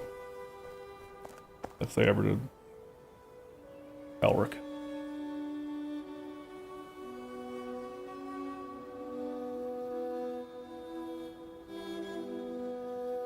I don't know, Elric was pretty heavy and dense for a movie. It would have to be a series. Absolutely, it would have to be a series. It would have to be a trilogy, like Lord of the Rings. Might even have to be more than a trilogy to do it justice. I agree. So many inspirations came from that series. Absolutely. Such an amazing blend of like the dark side of humanity, and high fantasy in one character. You know, I don't know. It was yeah, I don't know. Very different from Lord of the Rings or any of the other where like it was obvious who the good guy was, right? Like, yeah, Frodo, he's a good guy. We know he's a good guy. Gandalf, obviously, but like Elric he walked that line. And I think these days you see a lot more of that in characters, but I don't know. At least for me, it wasn't common back then, and so Elric really stood out to me. Maybe a little bit in Conan, I guess, which I think was, yeah.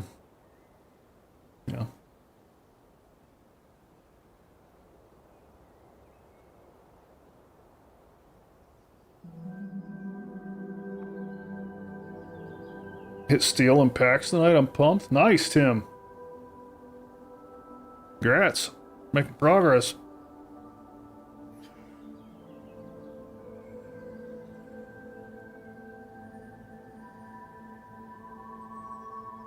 Those books are pretty thick. Yeah, they're thick.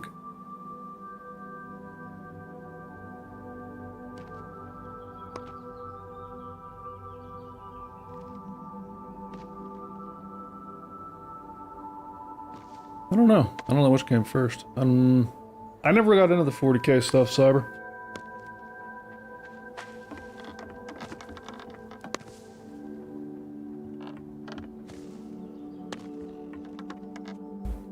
It was never my jam.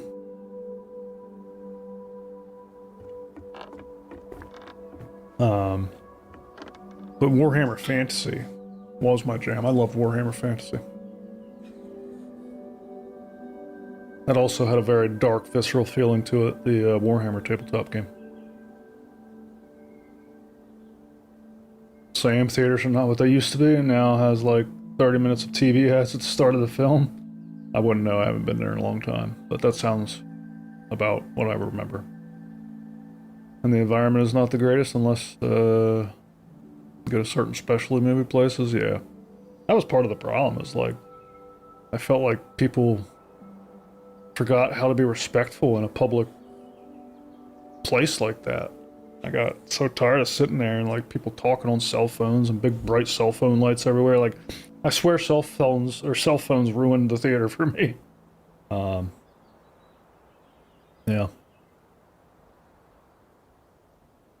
Elric came before Warhammer. Yeah, I would imagine.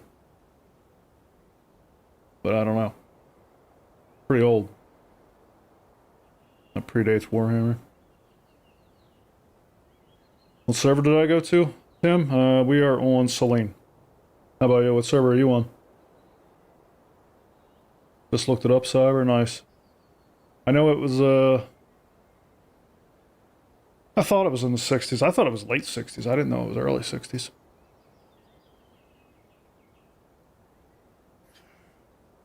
That's earlier than what I remember. I know when it first came out, it was just a bunch of short stories. It took a while for it to kind of form into novels. I also have somewhere the first edition of the Elric comic. I wish I had the entire set, but getting it now would probably cost me way too much. But there was actually a comic book series on Elric.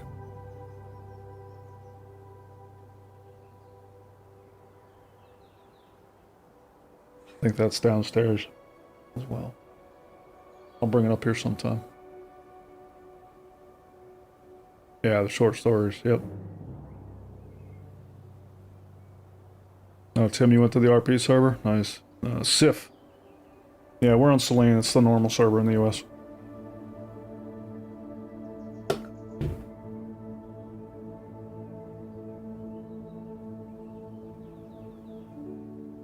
Might be able to find an omnibus? What's that?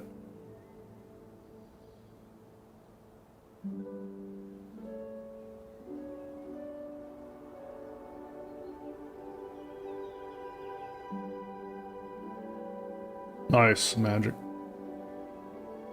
Man, I can't believe I have so many Elric appreciators in the chat. I think I've gone my entire life without running into another one, and now I have 2 people that know about this. This is crazy. The internet's an amazing place. Oh, a collection all on book. I'll have to look for that. That'd be sweet. I'd take that. AI Genes it turns. How it goes, man?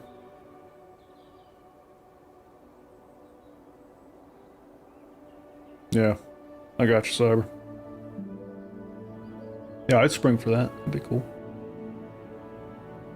Yeah, I'd just like to see the whole thing. I only got the very first edition. I don't even know how I got it. I think somebody gifted it to me knowing how much I appreciated it. Uh, I was young, but I've kept it all these years. We're talking over 30 years ago. I would have received that.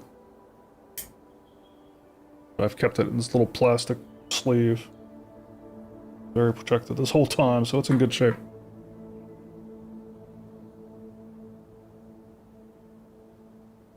It was a big deal to me, Magic, but I'm telling you, I have not met, outside of my small inner circle of friends, I have not met anybody that knows about the books, the author, any of it.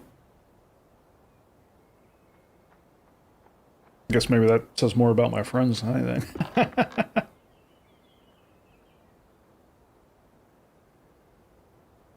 How you doing, iGenes? Are you a PAX or a Star Citizen player? We're just here to talk tech. We're also digging into old fantasy trilogies, authors, and tabletop games. If you're familiar with Stormbringer or Elric or any of that. Wiggy, you're on Selene? Over in the Shire? Nice. Wait, what Shire? What's the Shire? What province are you in? We're in Iniscalia.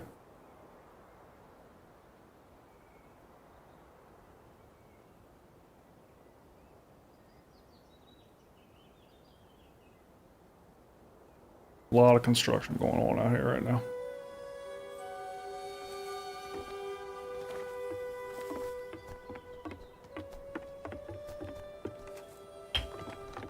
I can't get up there.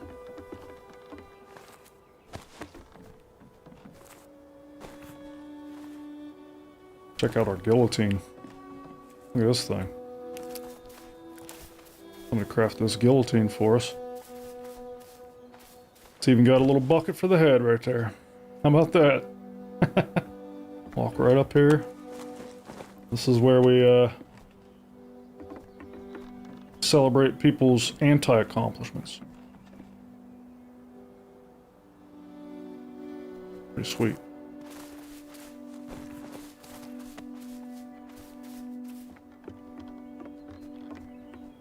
Oh, Marie. I think, isn't Marie, no, Carries is the most populated, but Marie is the second most populated on Serene. Is it feeling pretty packed over there? Decided to give it a go again while waiting on my new sticks. What sticks did you get, Wiggy?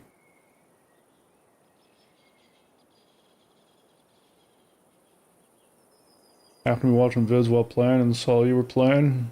Talking SC also, yeah. What we do here. There's a 1 to 4 box set of Elric graphic novels. Most of them are used from 43 to 75. Nice, Cyber. I gotta look into that. What? What? Shut up. I gotta look at this.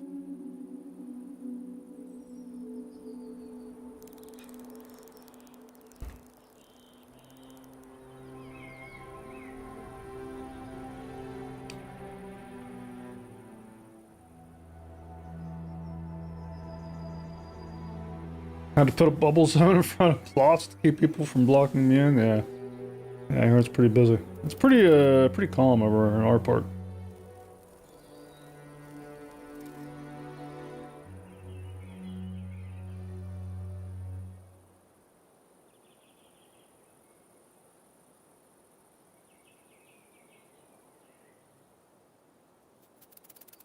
Is this what you're talking about, Cyber?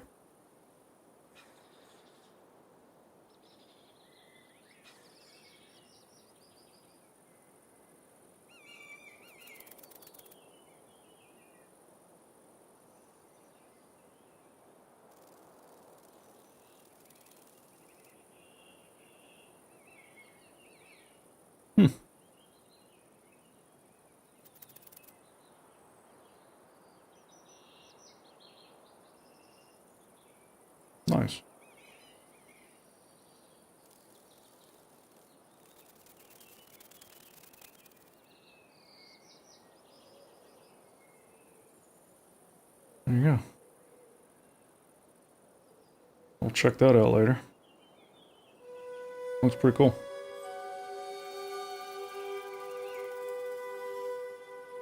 Wonder if it's the whole,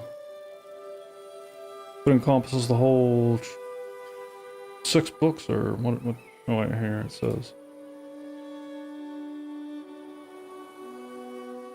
Yeah, look at that. It's all of them. Well, no, okay, the Ruby Throne, Stormbringer, and White Wolf, Dreaming City. I think that's the first 4.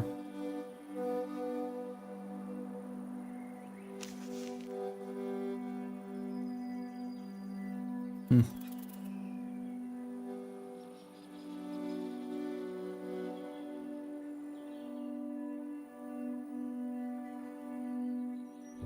Oh, so there's more.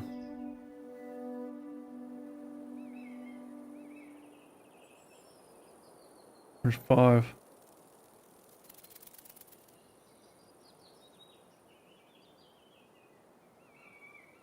I'll have to do some research.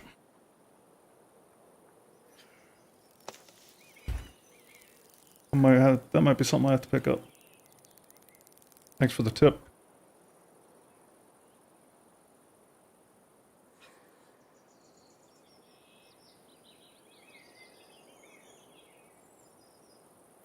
Yeah, 45% off on Amazon right now. Yeah, I think so too. Might be the next impulse purchase I make. I'm pretty sure it's going to be the impulse purchase I make right after I get done with this stream.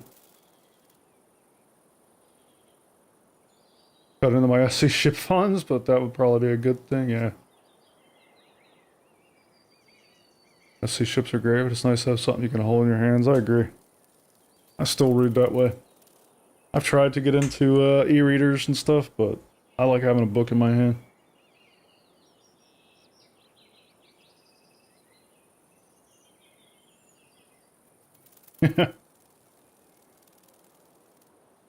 Now you have homework. I do. Yeah, after the stream, I'm going to be doing some research into those graphic novels. First I'm hearing of them.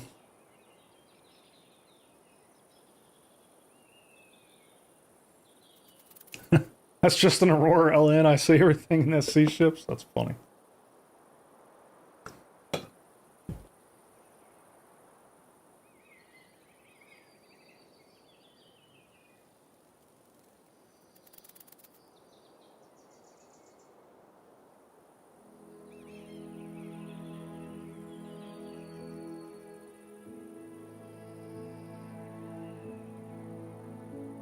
I'm gonna have to be right back though. I need to use the restroom.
And we're back. Thanks for being patient.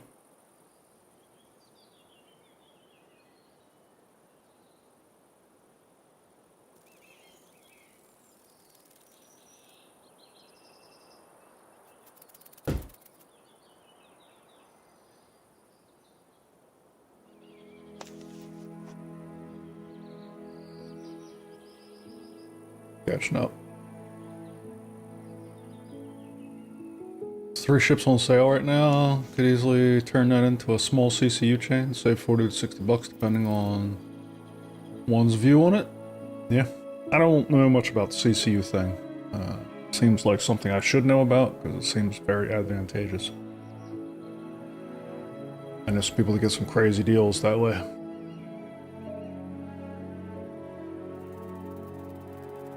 Paladin's badass. We chased away a Polaris today. Got his rear shield down in no time. Nice.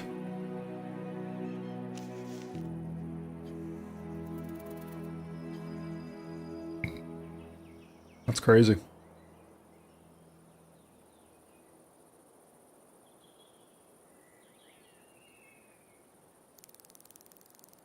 Hold on one second, I'm being yelled at.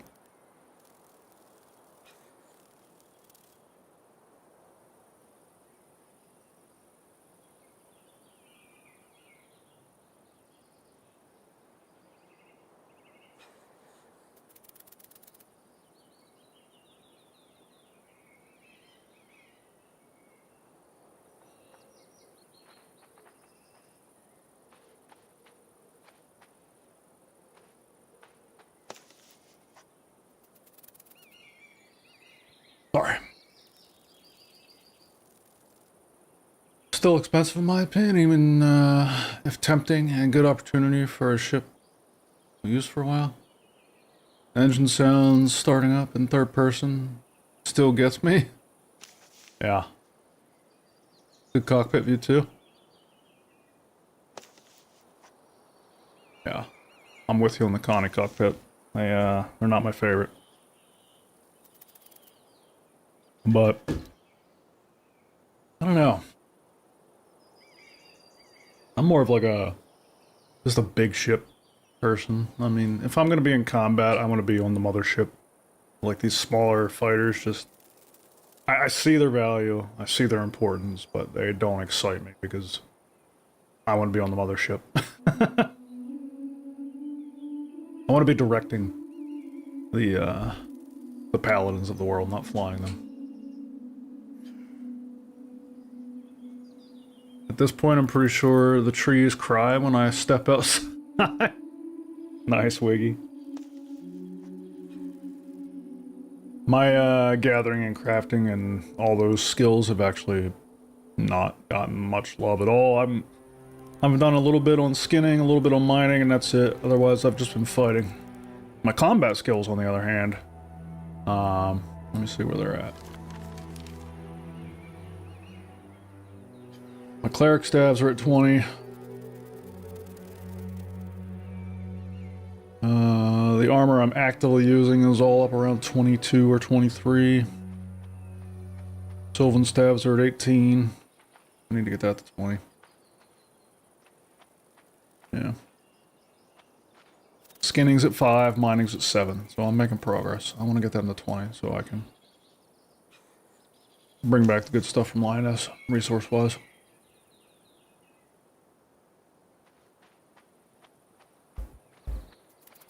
I like your tech views on SC, so I'm good with that. Why I like the mid-size ships in between those two extremes in ship size, yeah.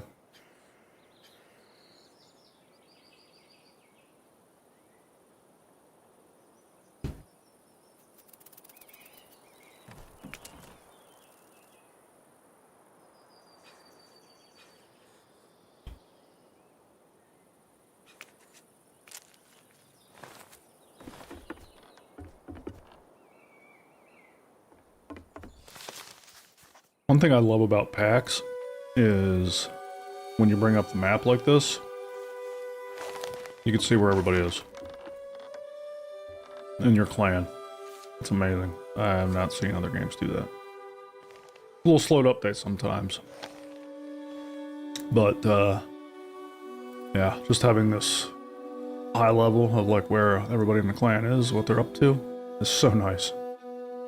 I can see Opod over here, off on this little lake by himself. I can see Meltise down here. Those are a couple of our gatherers. Haley's over by the Wolf Cave. A bunch of people concentrating around the base here. All over. It's fantastic. Now, I think this is only true if they're in... I don't know. I can see Earl of Wessex all the way in another zone, so there you go. We got people way up north here. Doing their thing. Pretty awesome. There's code. There's your swords, buddy.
Wiggy, I'm like reverse 20s in the mining and chopping, about 10s in combat. Yeah. You gotta kind of go one way or the other to get started. I see you got same staff I do. Is that the play? I like it so far. New since I last played. Yeah. Feeling in general, like this is my first time doing it. I never did it in early access, so I don't know how things have changed, but I've played all 3 of them. As you can see on my bar. Well, I know you can't see my bar, but I have all 3 stabs on my bar. I think they're all good in different situations. For like PvE, dungeons and stuff, I find the Sylvan, or not the Sylvan, I find the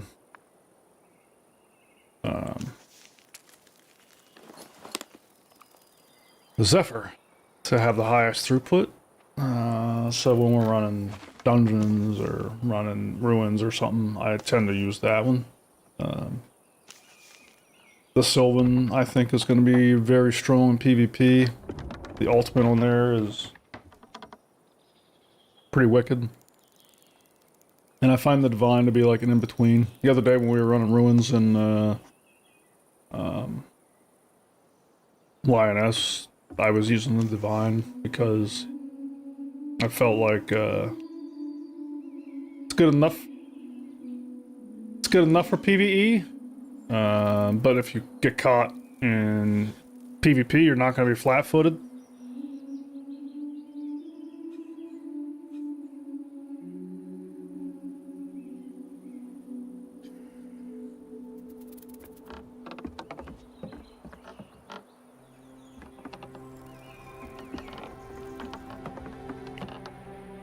Turn my audio down there. So yeah, that's my take on it, Wiggy.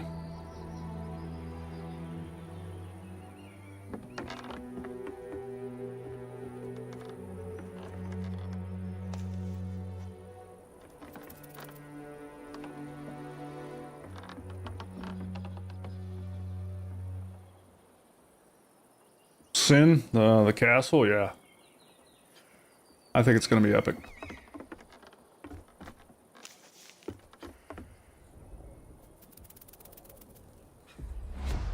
Yeah, I think it's gonna be pretty epic.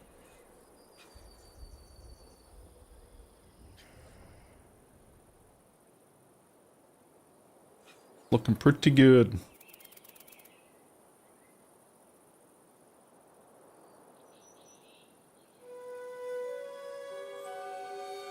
We got it all claimed down to this lake. All these plots belong to us. So we'll see a little village forming around the keep. That'd be pretty cool.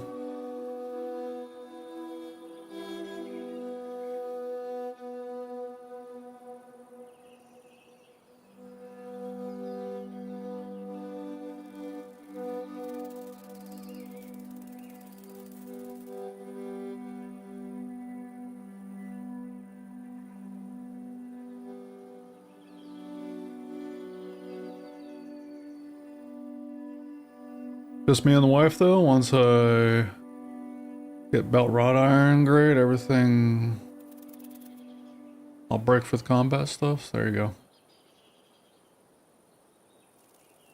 Seemed like the less clicky one? Yeah. Yeah, there's definitely more gaps in between. This is pretty cool. They've used the terrain in such a way to make it look like this thing has a basement, kind of.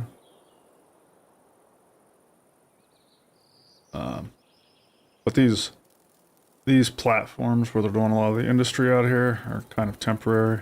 They're they just set these platforms up to do our industry while the castle's being built, and then once this castle's finished, we expect a lot of the at least the crafting and production components to move in here, while the refining remains outside the castle walls. So, but yeah, we'll see. I'll keep posting pictures so we can see the progress. Like how it shapes up, takes form.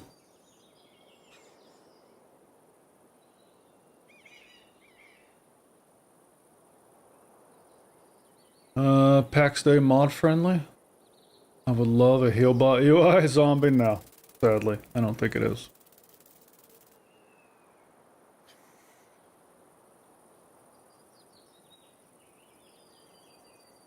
This is going to be a good-sized, sophisticated town city. Yeah, that's what we're aiming for, Sin. We have a whole economy going. You can see over here the our clan market has just started. This is where our gatherers and crafters, our gatherers come back and they post stuff on these markets. You can see people running around these markets right now, posting and buying. But we are paying our gatherers for their hard efforts. The kingdom relies on these people, so they come here, they post their stuff. Our provisioners purchase it, so the gatherers get paid. They supply it to our crafters. Our crafters make things, come back here, post it on the market. So anybody in the clan who is giving can also take, because they're earning for everything they do. They can buy the things they need. Our PvPers and Dungeoneers, they're taking percentages of what they're earning out in Lioness or the dungeons, so they can afford to buy things off the market. So we're just in the phase of transitioning to this. So prior to today, we were very much on a donation-based economy, and we're now transitioning from really a bargaining-based economy, or however you want to look at it. We're transitioning to a currency-based economy. So we expect this market to be much bigger because you can only have 150 listings per stall. So this is going to eventually morph into a pretty bustling market. It'll be open to the public as well, but it'll be the backbone of our kingdom. So you can see it right now in its infancy. It'll only get bigger from there. Does the guild have a city layout plan already figured out, or are you just building willy-nilly? No, we got a plan laid out soon. I mean, not every detail, but the keep is well planned. These things on the outside, like I said, they are temporary. These big structures out here are temporary. And then some of these storage areas are also temporary. A lot of this storage that you see on the outside is just stood up temporarily until the castle's finished. The castle does have detailed plans. We are executing those now. Once this stuff starts to move in, then the outside, everything around the castle will start to change. We are not planning, we're zoning around the castle, but we're not planning every individual building. So, there will be zones that we want our members to construct homes or towers or whatever they want to build. Totally up to them on the creativity. And we're expecting to get like a bustling village around the castle as a result, with a lot of interesting different styles. What we're hoping for.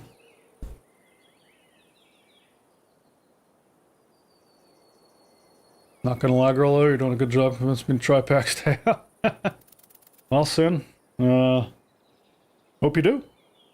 I'm really enjoying it. I think there's a lot of future in this game. I've been saying I think this is a sleeper. I think a lot of people had discounted this game. I have been following this game for a long time on my channels. You can go back to my earliest videos and see me talking about this game. I've been very aware of what they're trying to do and how they're trying to do it. I think the developers behind this game have strong technical chops. I think of the 3 games that I am following, which is Ashes of Creation, Star Citizen, and Pax Dei. I think, obviously, Star Citizen has the biggest technical chops because they have 1,000+ engineers and a lot more money. But for its size, Mainframe is a very small studio. And I think the developers that they have, which are basically the founders of the company almost, are very, very, very sound in their technical capability. And it really shows on how they've executed through early access and even this launch. I'm a little bummed that they have not gotten a bigger reception, but what I have seen so far just in the past 5 days is that the people who do come in and try this game out, they're having a lot of fun and they're drawing friends in. So, a lot of times in an MMO, you start out with a big spike and then it drops off. So far, Pax Dei has started out very small, but the line is going up. And that's not a surprise to me at all. I think Pax Dei is going to be a sleeper. I think you're going to see it grow steadily. A lot of people are going to use the numbers against it as weapons to say it sucks because it only has X, Y, Z number of members, but I would not listen to that. I think you're going to see that gradually trend up. Not too different than everybody's familiar by now with the success that the other sandbox MMO mobile first game is enjoying. I'm drawing a total blank on it, but it also had a pretty small launch and has been trending up ever since.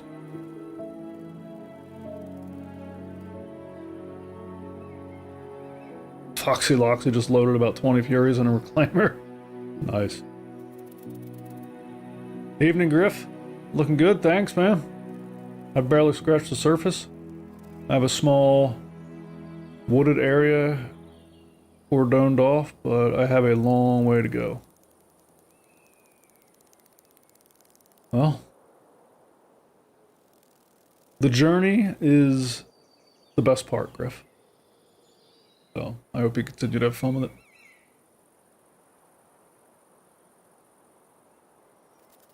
I'll be curious to see what the map looks like after a month when everyone free plot expires. For those who didn't stick around, yeah, it'll be interesting, Griff.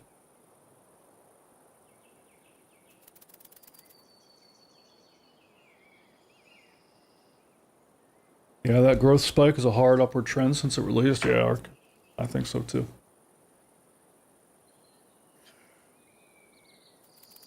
And it's organic. You can feel it if you're playing the game and you're talking to people. Like everybody I talk to is like, "Oh, I'm trying to talk my friend into coming to play. I'm trying to talk them into coming to play." Like it's been good. Good to see. I hope they continue to see that kind of success. I think these developers they deserve it. I think they've done a good product here. And you know, I think everybody knows that like the game has more potential than what is realized right now. But they have a very clear roadmap and a clear plan. A lot like CIG, right? Like CIG has a very clear roadmap. They give us updates on it all the time. I would say Mainframe is not as vocal as CIG, but they have the material out there. You can follow along. You know where they're headed. You know, right now, the next update we're going to get is supposed to come before the end of the year. They're going to be rolling out control zones to Lioness, which is the PvP zone. That's going to give us all the opportunity to fight over something in there for some kind of benefit. We don't know what the benefit looks like yet. I think that's going to be a really good update for the game. We're already out there fighting in Lioness, and it's already been a lot of fun.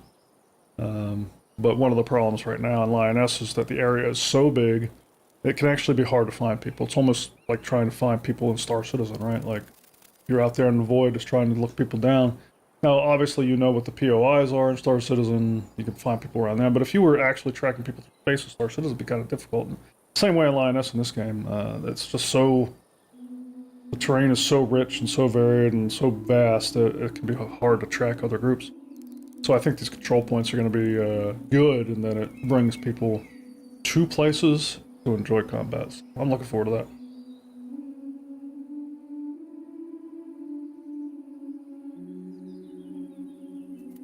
Is there a minimum distance between buildings? Can you build a small city where houses are tightly built together with small alleys? Yes, you can.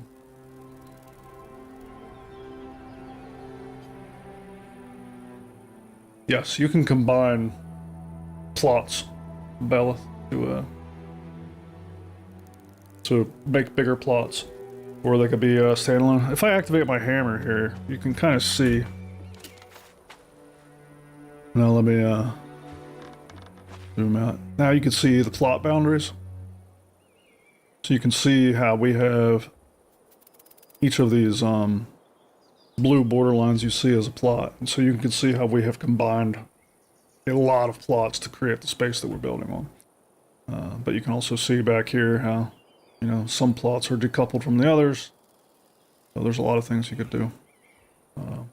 You could combine a bunch of plots and then lay brick or something down for the streets and then build the houses next to each other, tightly coupled.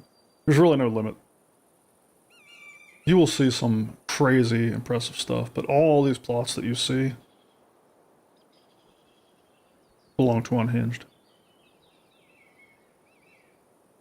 Basically all these plots that you can see are ours.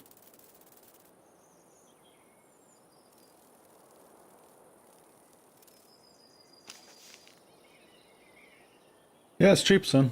Not that expensive. I might even be able to get you a free key if you want to give it a shot. I think we still probably have some. Then it's $0, but there is a monthly subscription soon. If you want the ability to build. The cheapest subscription that you can buy to unlock the ability to drop a plot is $7 a month.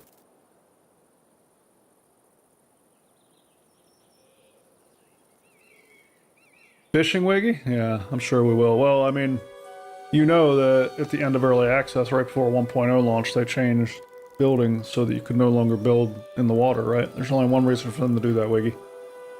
They said this was going to be the final wipe, so they want to make future-oriented decisions. And Fishing would be a good reason not to allow players to build in the water. So would boating. I'm very much hoping that we see boating in the future.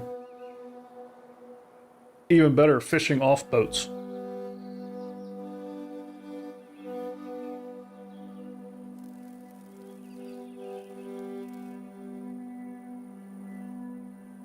What happens if a clan member can't pay anymore and they have a plot in the middle that decays? Well, then we replace it, Griff. One of these plots. Now, first of all, we're aware of that risk, so we very carefully chose who owned the plots in the center of our castle. These are people that have played the entire way through early access. They played every day through early access. They never took a break. Right up until the very end. The only break these people took was the couple days between early access and the 1.0 launch, so we have every reason to believe these people are very committed and they'll continue playing. But if somebody did get a plot and they stopped subscribing, then we would just have one of our other people replace it. That's what would happen. The stuff doesn't, like, the stuff on the plot doesn't just vanish when it ends, right? The plot itself disappears. Everything on the plot becomes public, so you can place a new plot down to basically claim it.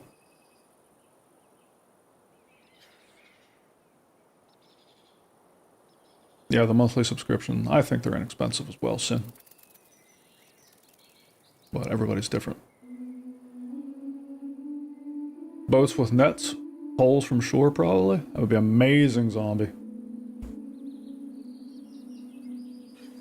Boats with wagons, though I can see being abused and left on plots or blocking areas if they don't vanish when players log off. Yeah, Wiggy. I hope so bad that we get wagons and pack animals, and I think we will. I mean, they've been teasing animals for a long time, and husbandry and farming, all that stuff is coming.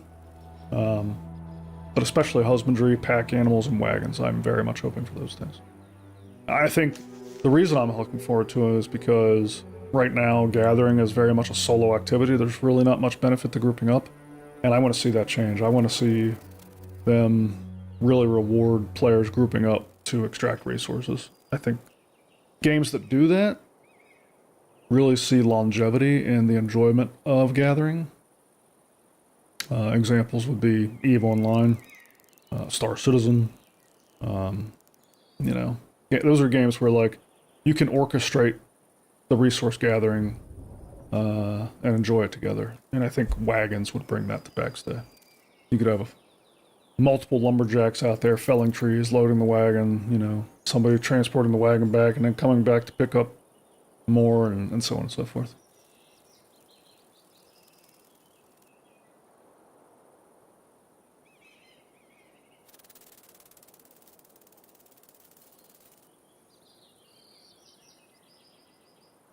Bro, you've convinced me to play this game. I still got a key to give out. Even if you don't, I think I'll pay the monthly subscription. Yeah, I think I got a key, Sin.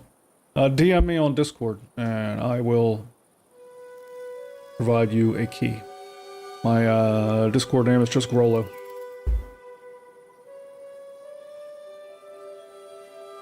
Houseboats, Magic. Oh, that would be amazing. I would live on a houseboat in this game. I'd park it right over there. In that little area right there. That would be sweet.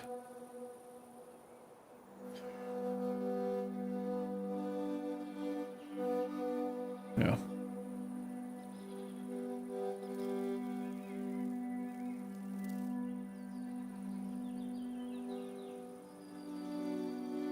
Saying, yeah, there are mounts planned for the future.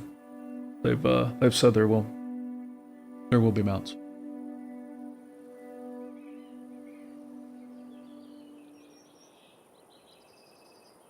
If they can do it right, I 100% want mounts, hand carts, and boats, rafts. Yeah, absolutely.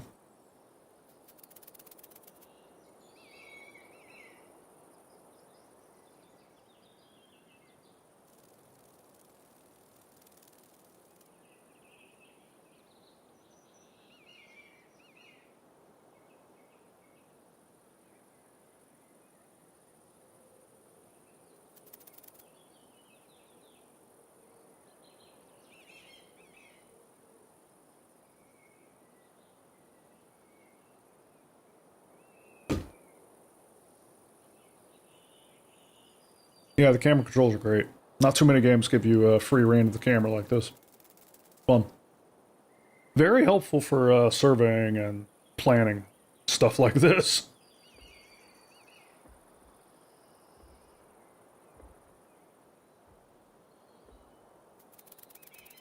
And,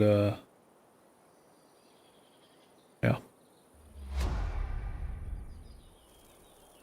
Where did you guys end up settling? Sprywin, we settled in Langris, inside of Innisgalia. How about you?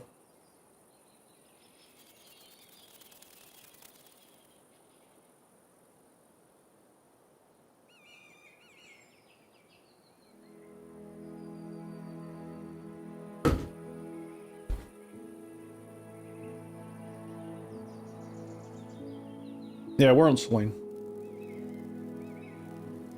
Mary at the Ardbog. Nice.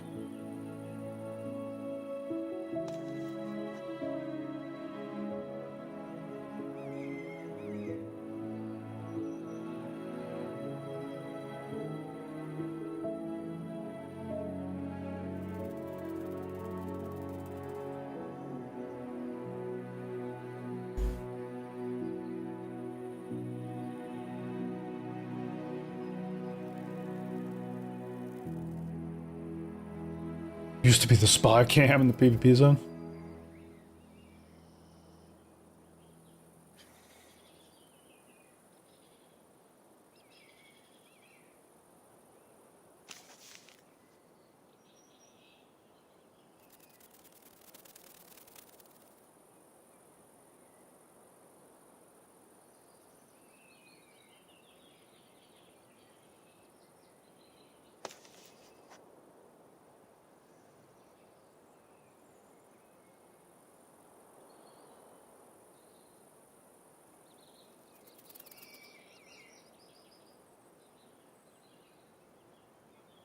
Have gotten most of the Petras on Mary and Ancient.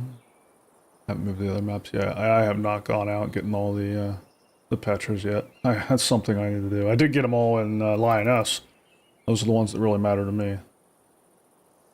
So, there's only 4 of them in there, which makes it kind of easy.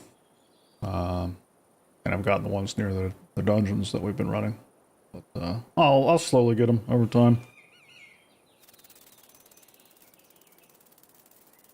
Are the PvE zones pretty much just for grinding early game and building, or is there any incentive to explore the other valleys and stuff? Griff,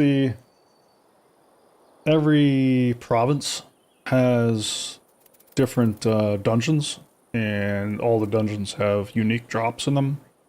So if you're looking for specific gear, there's a reason to go to the other provinces and find their dungeons and do them. Also, some of the ruins, yeah, I mean, they all have their own ruins and stuff like that, so there's not much of a reason to go, like, explore every inch, but there's plenty of things to do. Also,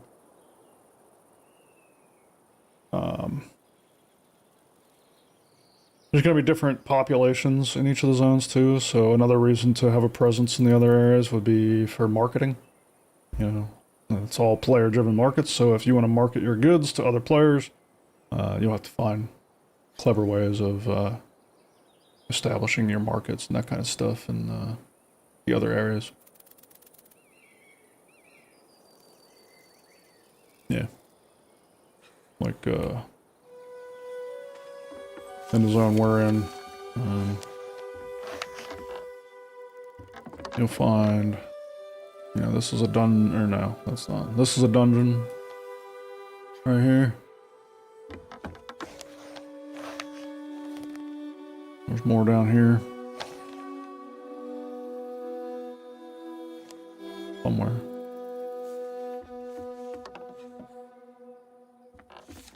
I have the V markers.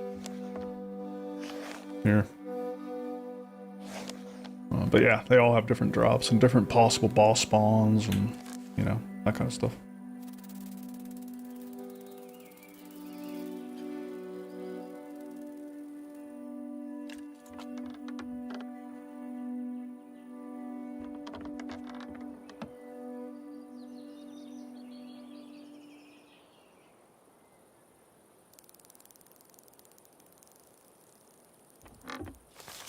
code.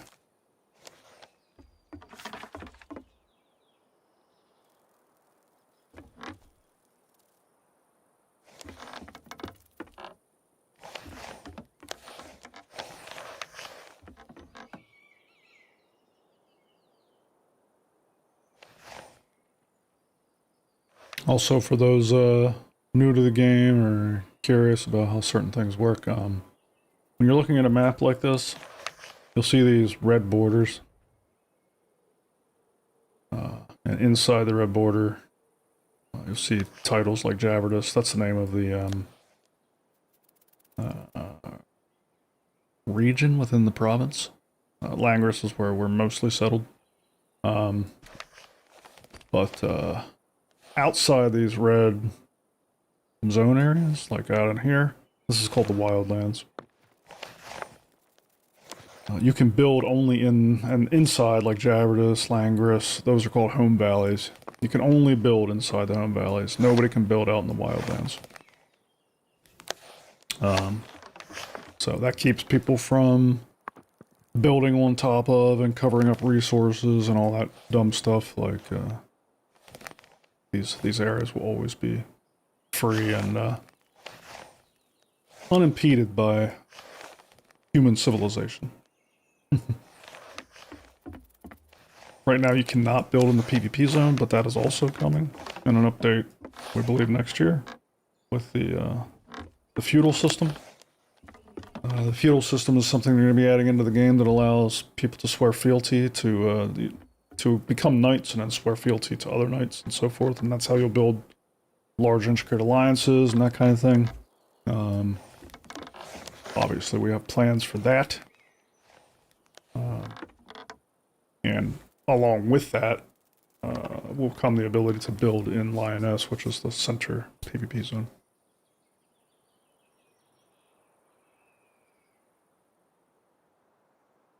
I could bring up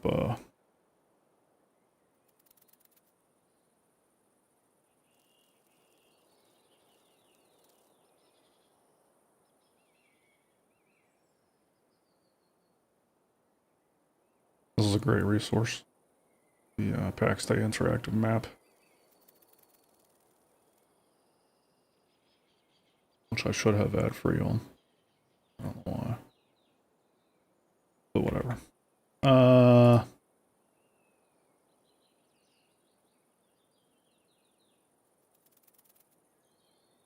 And then this is in Escalia. This is the map we're on.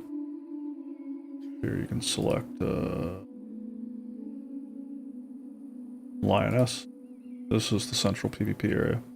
So each of the other 4 provinces, you have Caries, Iniscalia, Ancien, and Mary.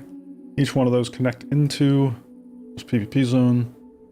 You can see the borders in here. Like this is one zone, this is another, this is another, and this is one. So like Iniscalia funnels in down here. And then the other 3 funnel into one of these. So when you come in here, this is full loot PvP all the time in here. And then you got this center zone, which is like some of the more difficult content in the game.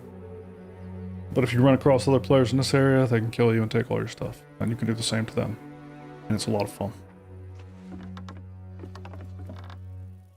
Outside of this area, you never have to worry about, at least now, you don't have to worry about full loot. Like if you die in these areas, nobody can take your stuff.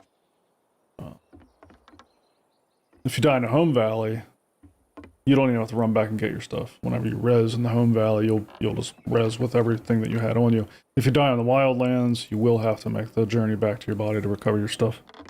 And whenever you die, you also lose a percentage of stacked items. You take some durability loss on your gear, which is a big deal because it can be difficult to replace. But all of that really fuels the economy in this game. It's going to make the player-driven economy pretty something else.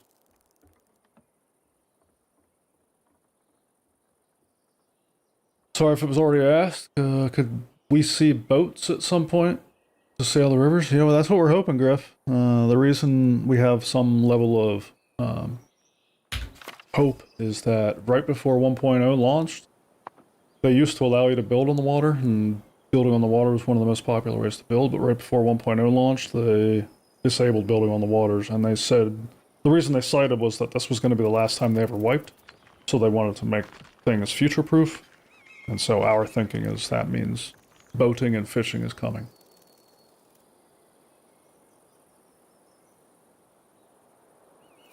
And there's a lot of cool water in this game, as you can see.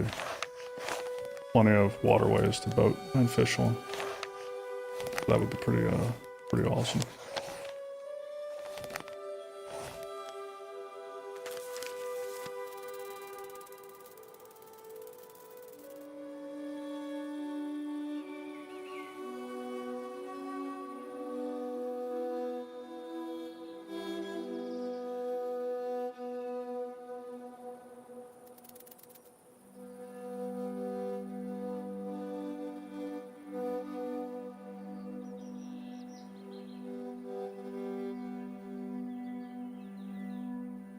No worries. It was a good question.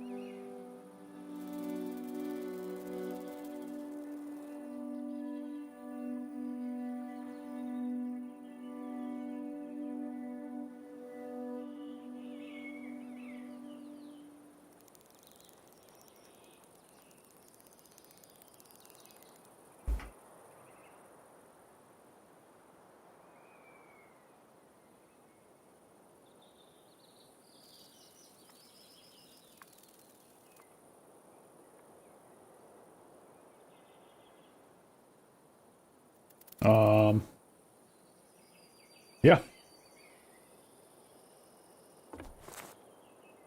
I think.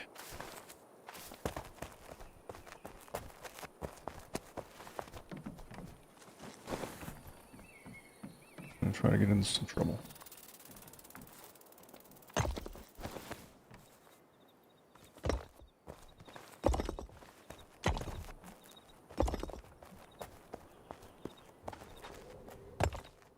Any bets on when we will see 4.4 Evo kick off? I'm excited for next planets or no.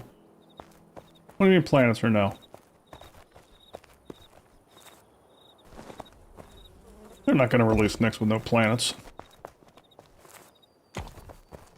Is that a rumor? They said November. I would imagine, I don't know. Probably late November. Hopefully in time for Thanksgiving break. I think they could aim. I think they would aim for that to give us something to do over the holiday break. Build some hype.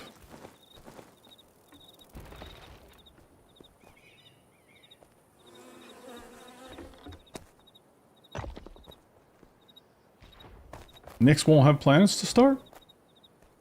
Really? Was that confirmed? I totally missed that.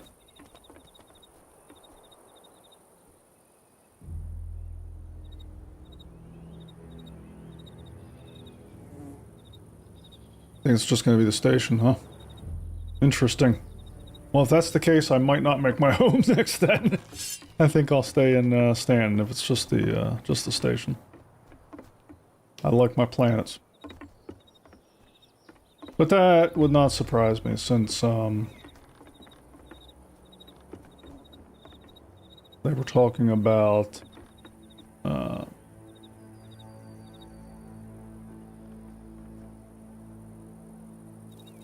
I'm here, code. I'm just kind of AFK.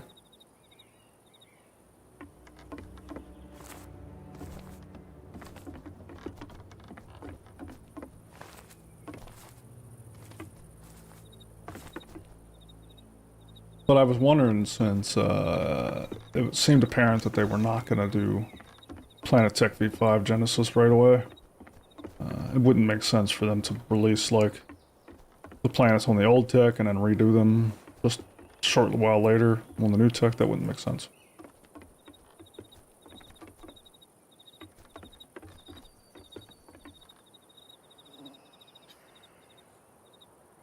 I'm moving to Nyx. Levisky is going to just do Nyx to Stanton Hall sea runs. Okay.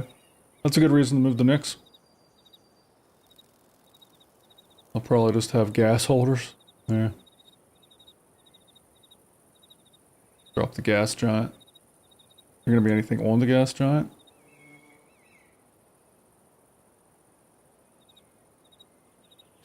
No plans, just Levisky in the asteroid belt. The planets will start coming early next year. Starting with the next one. Okay, that makes sense.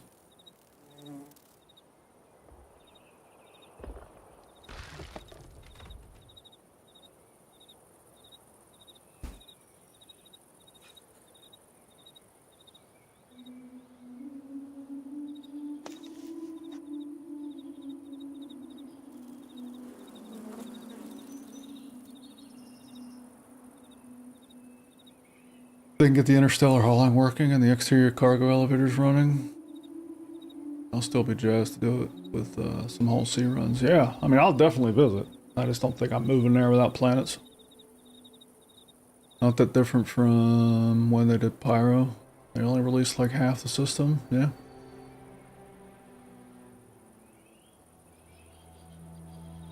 Okay. Not a rumor, okay. I don't know if that was clear during the CitizenCon. They must have cleared this up after the fact, huh? Although, like I said, there was plenty of reasons to think this would be the case. Sorry.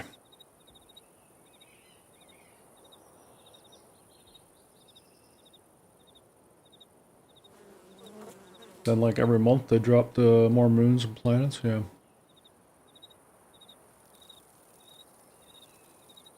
One of the asteroids in the main station.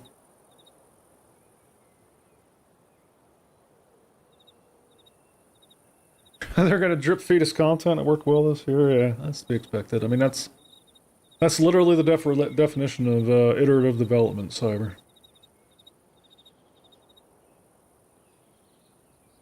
Next one will be the first V5 planet, and then once next one is done, they will start to revamp the older planets as well. Hell yeah, I cannot wait for that. I think a V5 Microtech is going to be amazing. But I'm sure next one's going to be amazing too. Probably more amazing.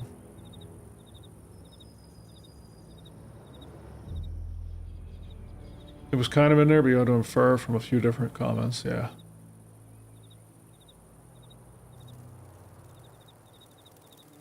It basically said, with Nyx we will get the landing zone and then the Glacian belt. And that's it for now, yeah. Makes sense.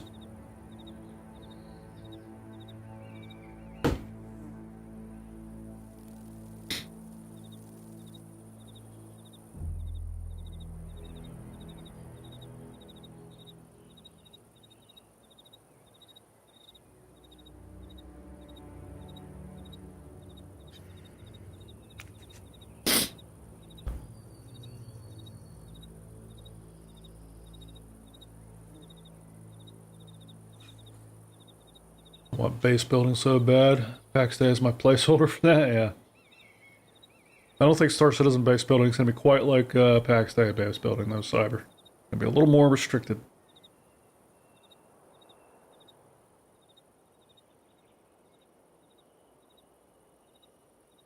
We know from the older ISCs that Nyx was actually just about done prior to 4.0, but they decided to make V5 tech a priority, so the next planets went back into production.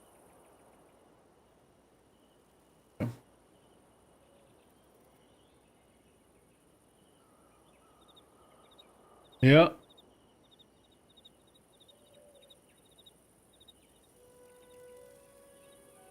How it goes, Griff. I think it'll be worth the wait. How about you?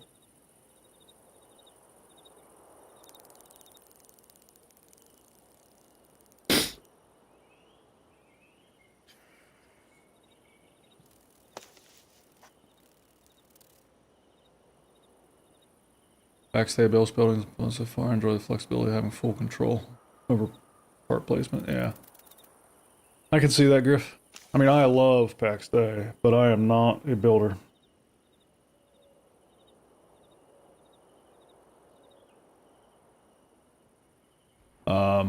I'm looking forward to building in Pax or in Star Citizen though, because I really enjoy it. It's kind of connected fab approach. That'll be more my speed. That said, I love to see the creativity and output from other people in Pax Day. Definitely won't see anything like that in Star Citizen, but you know, pros and cons, everything. Everything's a trade-off, right? If you ever watch my videos, you'll know that's my jam. Everything's a trade-off.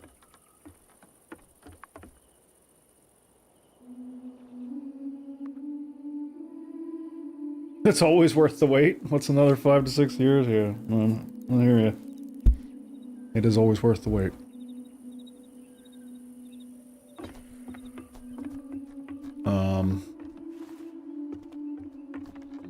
Well,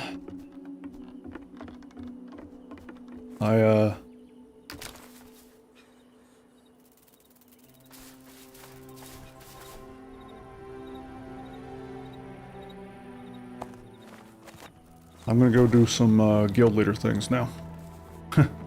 So, I got people in my ear yapping at me. A lot of stuff needs done in this kingdom. So I'm gonna call the stream here. It's almost midnight here, East Coast. Got a little bit of work to do in the kingdom before bed.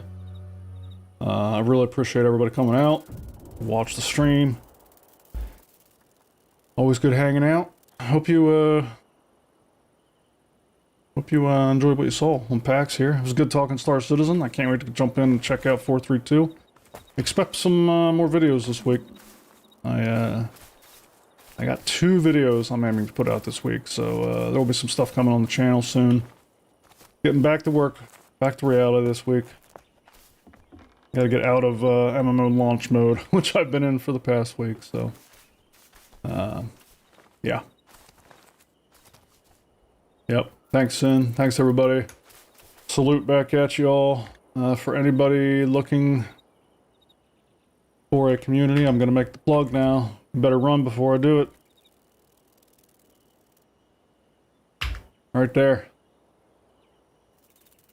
You'll find plenty of awesome gamers right there, including myself. Would love to see you on the Discord. When I do live streams like this, all of the stuff is accessible in the Discord, the chat, all that stuff, so... anyway. Good seeing you. Have a great night all. I'll see you again soon. Rollo out.